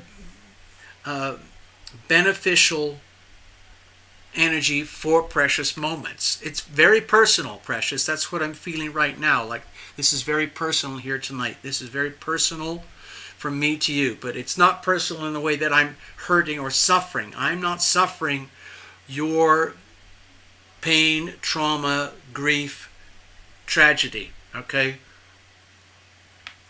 I'm not suffering the shock. I feel extremely calm and loving and centered. And the multiplier effect by association is here for you, okay? And like I said, I'm urging anyone, it will be awesome, a wonderful, wonderful gift to Precious, to extend outside of this show. I can put Precious email, however you want to do it, but it will be wonderful to share with Precious. Maybe we could set up a Zoom. We'll all have a big Zoom thing together. But sometimes it's better when you just do one-on-one, like spread it all out. I'm just putting that out there, okay, people? What's the situation itself? Upside down cards. Okay, so with the Five of Swords here, it makes me feel that for you, precious, it's almost like the more work and mental energy that you try to invest into solving about how and why this happened. Why did it happen with 3 cats and your loved ones all at once? Like, is there anything to prove here? Is it worth your while trying to find understanding and resolution and clarity and answers? Because the more you try to find, a mental type of healing by trying to work it out with logic, the more frustrated you'll become. It's just like the futility. It's the energy of the more energy you put in to try to solve it mentally, the more frustrating things will become. You'll actually make your situation even worse. So it's like the energy of futile conflict. Yes, it's tragic. Yes, there is shock. Yes, there's trauma. Yes, there is grief. Okay? None of that can be healed through an intellectual exercise. That's what I'm trying to say here. These are very, very raw, emotional, soul-based energies, okay? What's the problem? Okay, so with the Seven of Wands for you, precious, it makes me feel that you're frightened that the problem will persist and never find resolution. Again, the more you try to solve the problem, the more the problem will get worse, and you're wondering whether you've got the strength to handle it all. Can you handle it? Are you able to maintain the courage, the strength to fight against what appears to be overwhelming challenges from the outside? That's an understandable fear. That's an understandable theme to question about yourself. How are we going to deal with this going forward? Okay, reality check here. Four of Pentacles. Okay, my feeling here is that you might not like this message, precious, the way I'm going to say it right now. But it feels to me that what is really, really important right now going forward is that we need to put reality first. Stark, simple, plain reality. Number one, let's get it out there. Shock, trauma, and grief. Okay? That's it. That's over here. But in the meantime, literally minute by minute, moment by moment, day by day, you still have to maintain physical stability and reality. Okay? It's very, very important for you. It's like living by example. And it isn't really about you saving yourself here. My feeling is it's very much about what Path was talking about earlier. Like, with the Four of Pentacles, it can be an energy that's very useful when you're trying to build something, maintain structures, build stability, solid, what's the word? Three-dimensional, tangible realities. And it means having to live by example.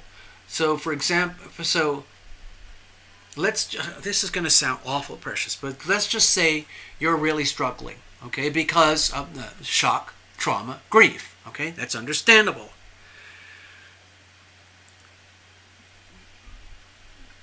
But life goes on, you have to go on. And in order to proceed in a way that's most healthy, I think it's very, very much about getting very, very practical. It's almost like what Path was talking about earlier. It's really important to get into the basic day-to-day habits of life that keep your world going as it is.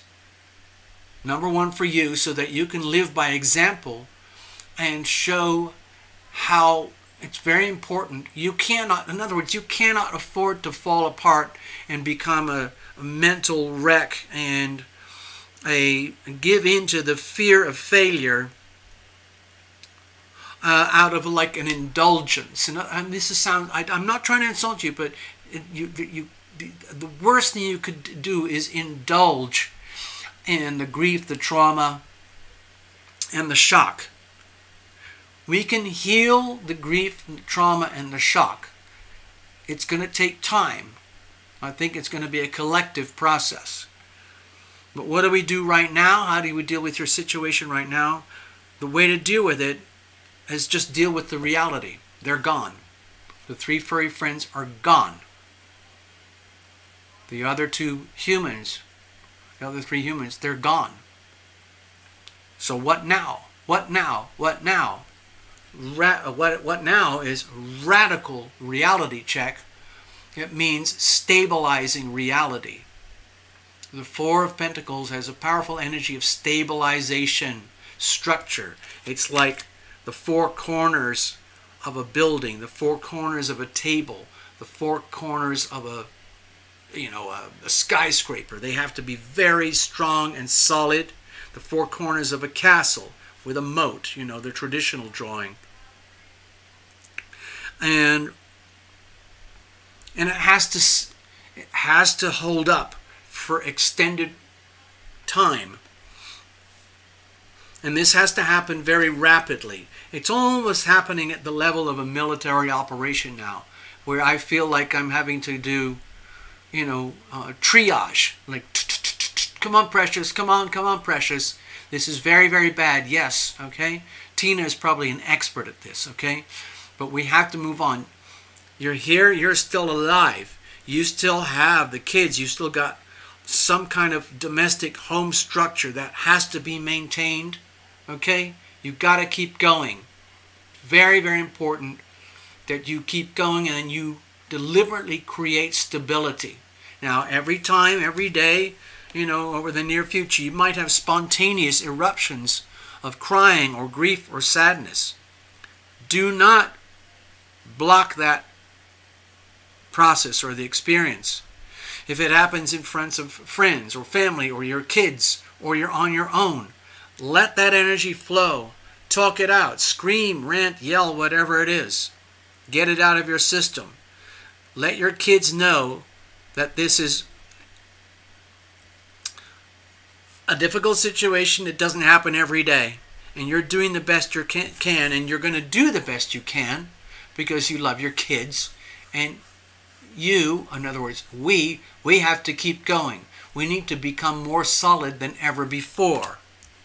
And someone has to set that example, and that has to be you.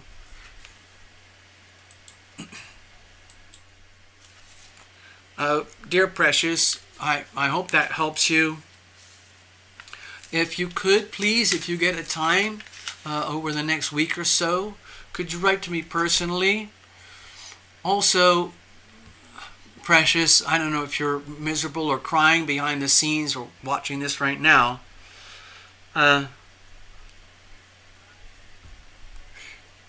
Could you do something like this, Precious? Like, I'm not telling you how to live your life or how to deal with this, but could you share your email? Type it in the chat. And I'm suggesting this for your own benefit. I think it would really help if you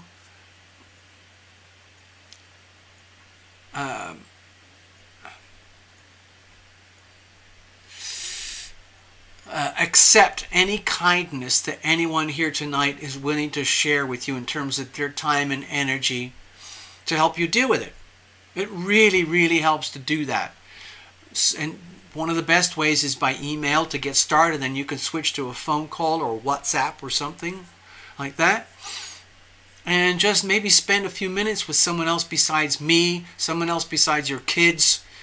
And then just to get it out there as part of the healing process, okay?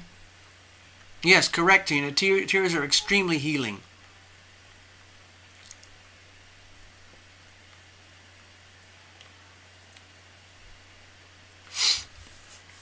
Tina is telling stories about a life cycle from death from her family. Tina just drew 3 animal spirit cards. Bear, the time till my new job starts. Cobra, for my new job and for the future. The golden egg. Very happy with these cards. Oh, that's nice. Thank you, Tina. Yes, tears are healing. So precious, if you want, I just think it's a good idea. I think there's a healing power of love by association here tonight. That's kind of one of the little buzzwords for my channel, the healing power of love. You know, be loving, be loved. But it's also by association. There's some amazing people here in our little community who are loving and who are loved. And that includes you, precious. There's you might as well take advantage of the situation. It's good that you're here tonight. So what I would recommend is share your email here on the screen tonight. Ask people to write it down and then ask them to get in touch with you if they would like to talk about the situation to help you get through. Okay, it's just a suggestion. Also, Precious, would you please, maybe I've got a busy week ahead, but contact me anyway, okay? And we need to do a little bit of homework on this ourselves, all right?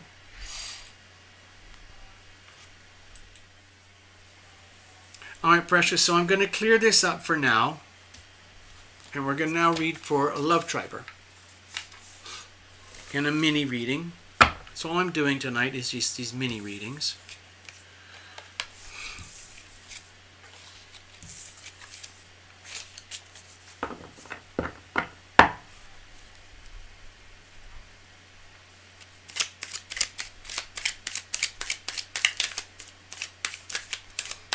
All right.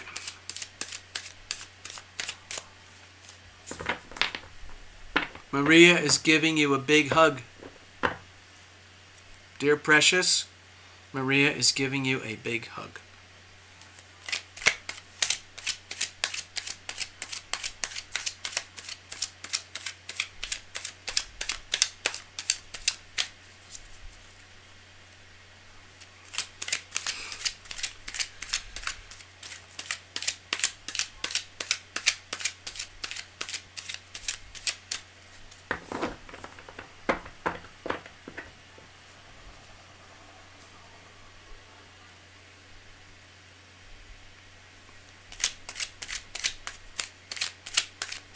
All right, let's have a look, see what's going on here.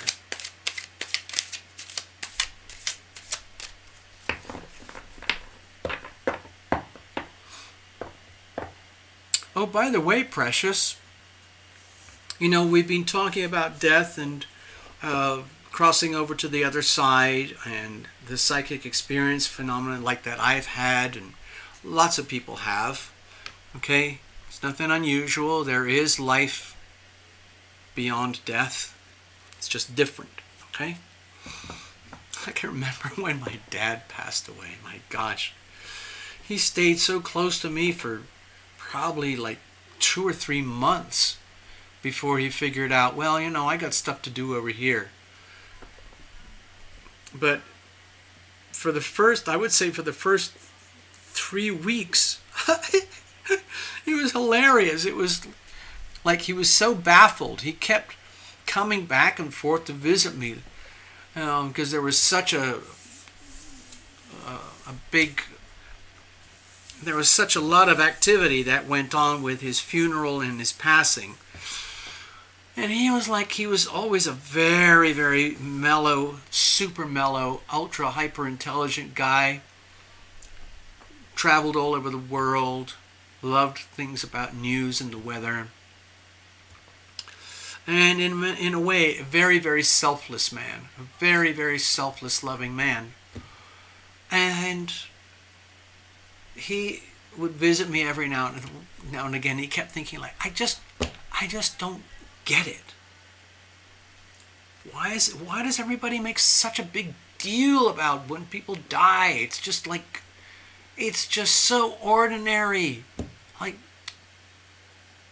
why did you have to have that big party? Why did you waste all that money on the funeral? You could have done stuff with the house or your family or blah blah blah blah blah. And to me, it was just fun and funny. People are who they are, here and there. All right, cards are well shuffled. And you know what, Love Driver? Let's do it again. Just a little bit, just to get things really pristine.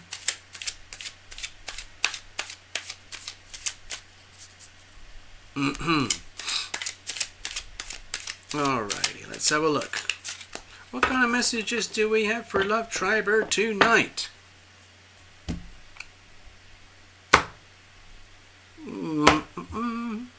Diagnostics.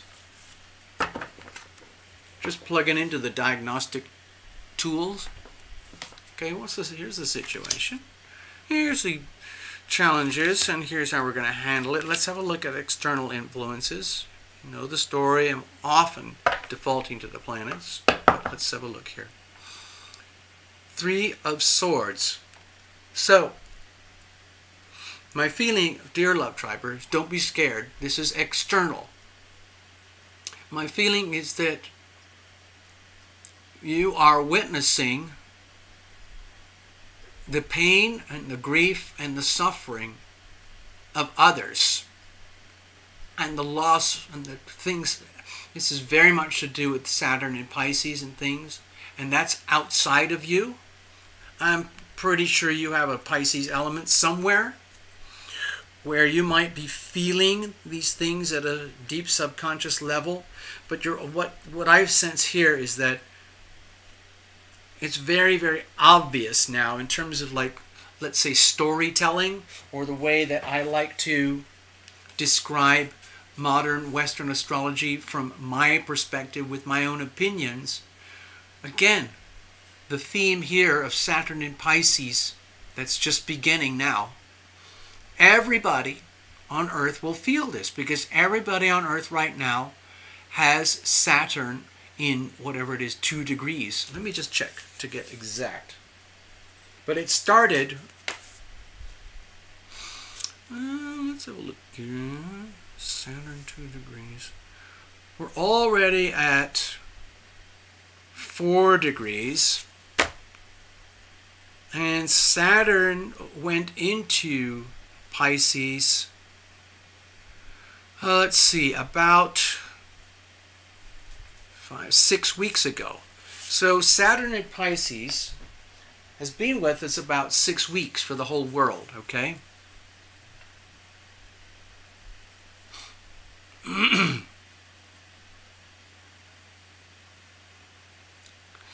So it's for everybody. This is a universal chart for the world right now, but you can feel it as an individual. So everyone right now, for the last 6 weeks, everyone has been dealing with the Saturn in Pisces vibe, wherever that lives in your chart. You know, it might be right here for you. It could be here. Okay, it could be over here. It could be here at the foundation of your life. It could be anywhere, okay? Precious is a full Sag, so look at it that way. Precious would be experiencing hard squares from Saturn and Pisces. Very tough energy. But for you, dear Love Triber, what I'm sensing is that in your own way,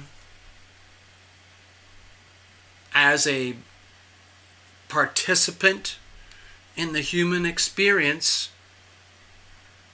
at a very high frequency level, the way that you do, just like lots of people on this channel who visit, what you're seeing is the energy of Saturn in Pisces as observed through other people, of what's happening with other people. And a lot of people feel it mentally, like, ah, and it comes out in words and language. But it hurts in the heart because sometimes, remember, this is not a cups card. This is the Three of Swords, okay? So it can be felt very like a mental experience where we're sensing a lot of the energies of, when things go wrong in the world out there. Betrayal, treachery, lies, deception, theft. Those are all words that describe intellectual concepts and ideas which describe really horrible things. Betrayal, lies, deception, theft, abuse, corruption, perversion, mental insanity, sickness, just the most grotesque sewage of human behavior.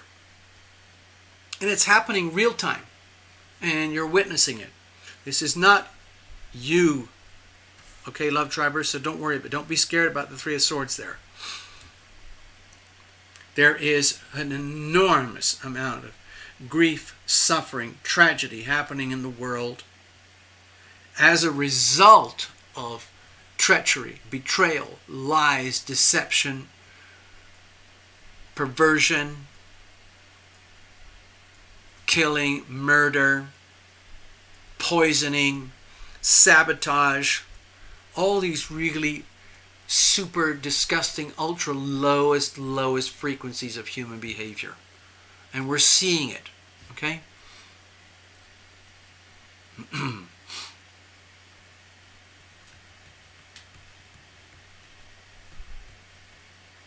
All right, let's have a look. Okay, so I've got the Five of Pentacles here. Now, again, love tribe, don't be scared. Most people think these are some of the scariest cards in the deck, okay? Right now, the way I see it is that don't ever forget that you've got these Five Pentacles sitting up there. It's almost like they're locked away, safe, secure. And it's better that they're up there than in your pocket right now, because when you look at the characters here, it's like you are seeing in real life what it's like, what real poverty looks like. And it's not really necessarily to do with lack of money. It's almost to do with poverty of the soul. And sometimes we bring this upon ourselves unwittingly. We don't know it because we learn and grow in life. Most of us here have probably had relationships in our lives that we regret, that we realize that we associated with the wrong people and we suffered accordingly. Okay? The other thing about the Five of Pentacles here that I'm sensing for you, Love Triber, is that it's very, very important that going forward in life, as you heal yourself and you come out of all the incredible challenges that you've had to endure over the last few years, that you start to become very much more discriminating and selective about the company that you keep going forward, and make sure to never make alliances with people based on certain assumptions or habits or behaviors from before, because that would not be healthy for you. It's very important to choose relationships with people, banks, institutions, activities that when you go forward in the journey of life and your own personal healing journey starts to improve, then this aspect of real wealth can be, let's say, tapped into again, and you can start adding to it as though it was the Eight of Pentacles. which is all about working and investing and building wealth, real wealth, for the long-term future ahead. But right now, it's very important to understand that you are wounded. Some of the wounding you have brought upon yourself. Some of the wounding was brought upon you by others. But your wounding and your wounds will heal. You're not destitute or homeless. You have all of this. And there's more to come. Let's have a look. What's the challenges here? Okay, this looks like extreme doubt that the good times will ever happen again.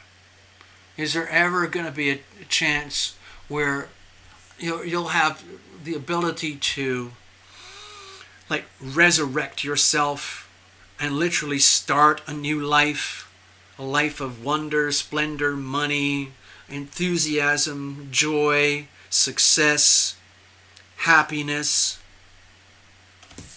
as opposed to this? Because like if you, what's that expression like? You are what you think, having become what you thought. Have you ever heard that expression? So if you keep focusing on poverty or the elements of poverty, guess what happens? You're watering the weeds. You're fertilizing the weeds of future poverty. So you have to flip it around, and the question is, can you do it? Do you really have the guts, the strengths, the inspiration, the incredible good fortune and luck that's going to be necessary to turn things around? Well, it's understandable you might have doubts, because you've probably had to deal with some very, very crippling financial and physical situations. Okay? But the road is not over. The journey's not done. Okay? Life moves on. How are we going to deal with all of this moving forward?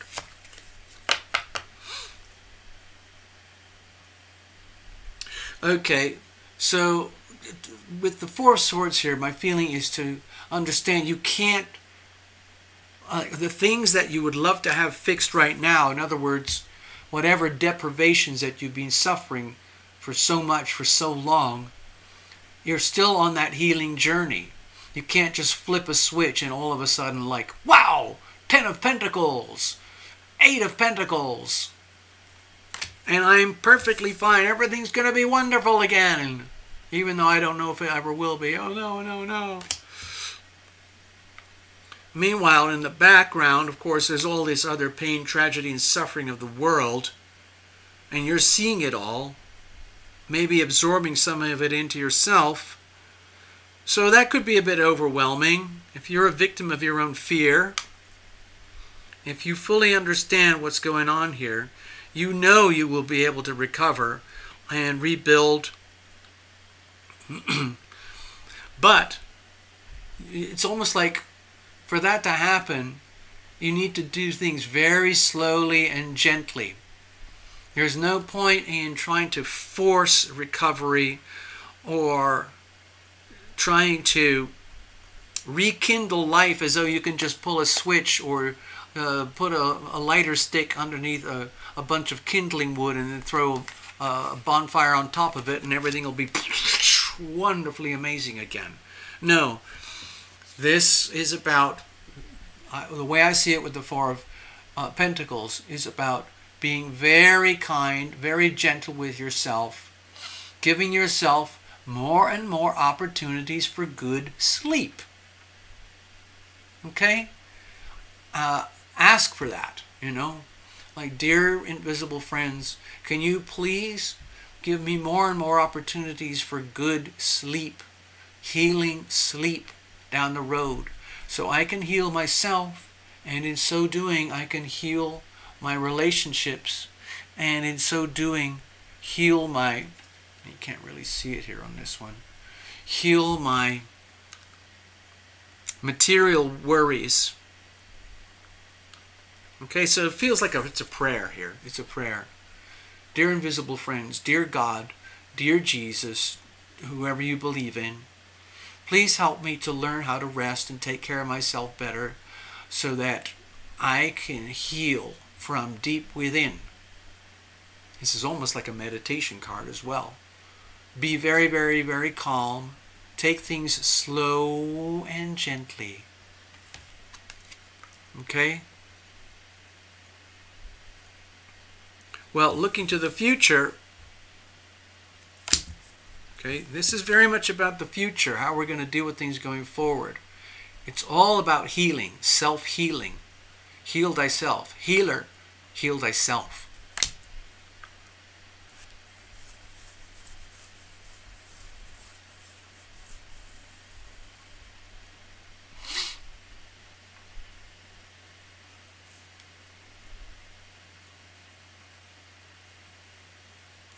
All right, so there's your reading, Love Triber. I hope that helps you. So don't be scared of this. Don't be scared of this. Just acknowledge that. Don't be too scared of your own fears. Okay? You're going to be okay. But to be okay, you've got to accept the reality of what is and what happened and where you're going now. Because the journey forward is a healing journey. Heal thyself. Healer, heal thyself. Day by day, one tiny little bit at a time. Any way that you can think of. Healing. It's a very broad subject. You'll figure it out. Thank you so much. All right.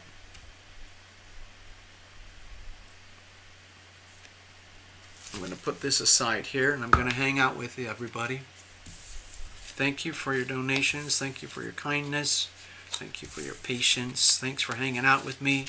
Having a wonderful evening. I'm going to wrap it up in a minute because it's very late.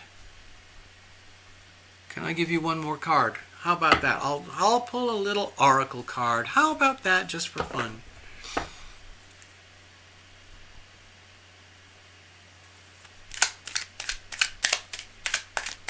I'm going to shuffle this and put it away. I'm going to give you a little oracle card, just for thrills, okay? You know I rarely do this anymore, but it might be appropriate for now. I'm going to put this away here.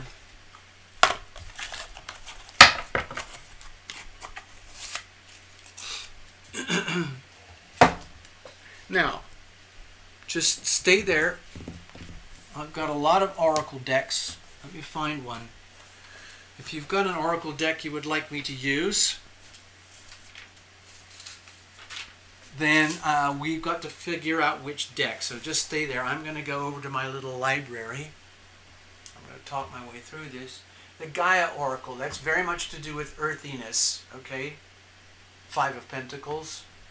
Guidance, affirmations, and transformation. That's the first one I grabbed. Yeah, we need grounding. We need serious grounding. Let's do the Gaia Oracle. I've got lots of other oracles, but we're going to do this one. This guy, I don't know anything about him really. Tony Carmine Salerno. Look at the artist. He actually is... Where is it? I know there's pictures of him. It's a guy. I'm pretty sure it's a guy. Yeah, there he is. There's the guy himself. Isn't he sweet? There he is in his artist studio making paintings. Man, I would love to do art again. I love doing art. But I have to feel very safe and secure and have a lot of time to myself. It's very hard to do.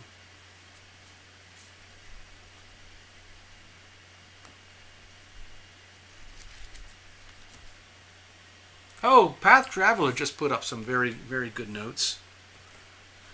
I've heard it mentioned that this Aries eclipse that we just had, literally about, 5 days ago, with the Mercury retrograde, is bringing up things for everyone to finally put into the past. Shove it into the grave, I guess. Lots of swirling energies right now, for sure. Yeah, we're going to do one more card. Now this is quite old, actually. He did this, let me see when he actually, of course it's still relevant today. Oh, it's not, it's only 29, oh no. This was printed in 2019, but the copyright was way back in 2008.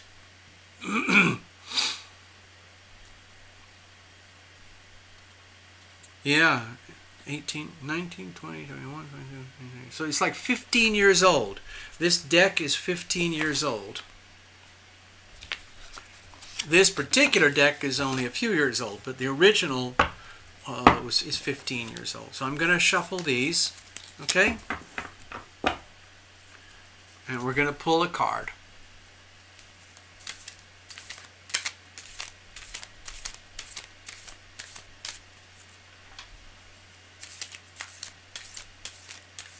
God, these are beautiful cards.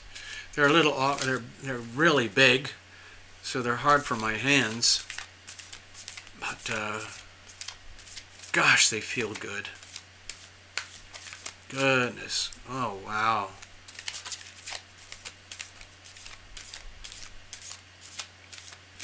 Gosh, to think. I would love to meet this guy 15 years on after making his book. It's still providing joy to people. He wrote everything in here too. Okay, I'm going to shuffle and cut and then pull a card. Okay? Here we go. I'm going to pull the top card.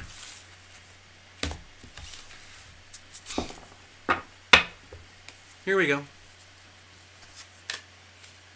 Tree of Life. Let's see if we can get a good image here.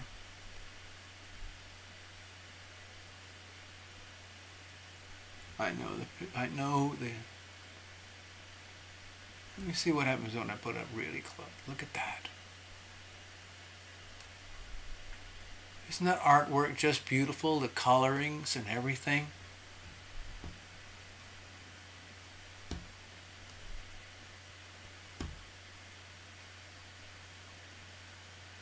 Fertility, creativity, destiny, magical blessings. All right. So just sit there and relax. I'm going to read from his book.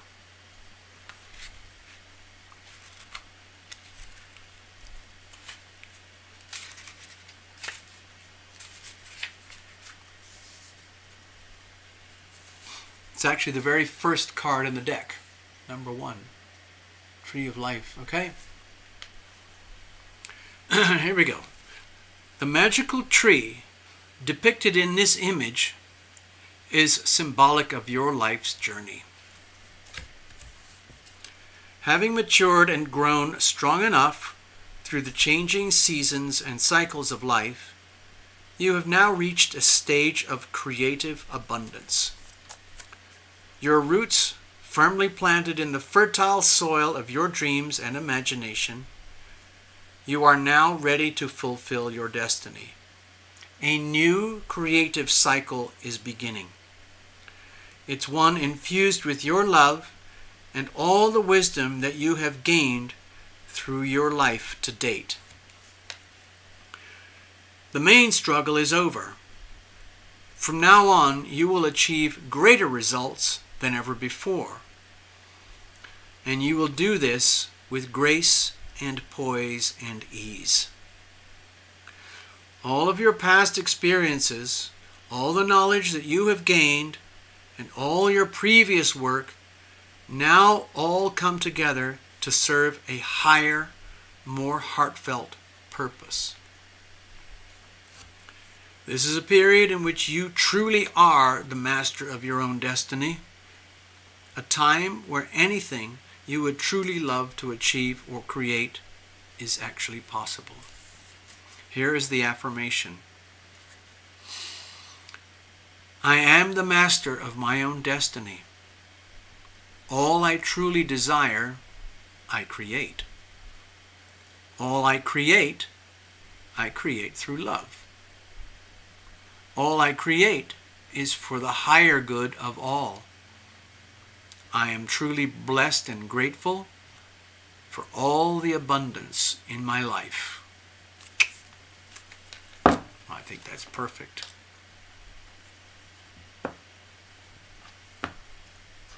Just perfect.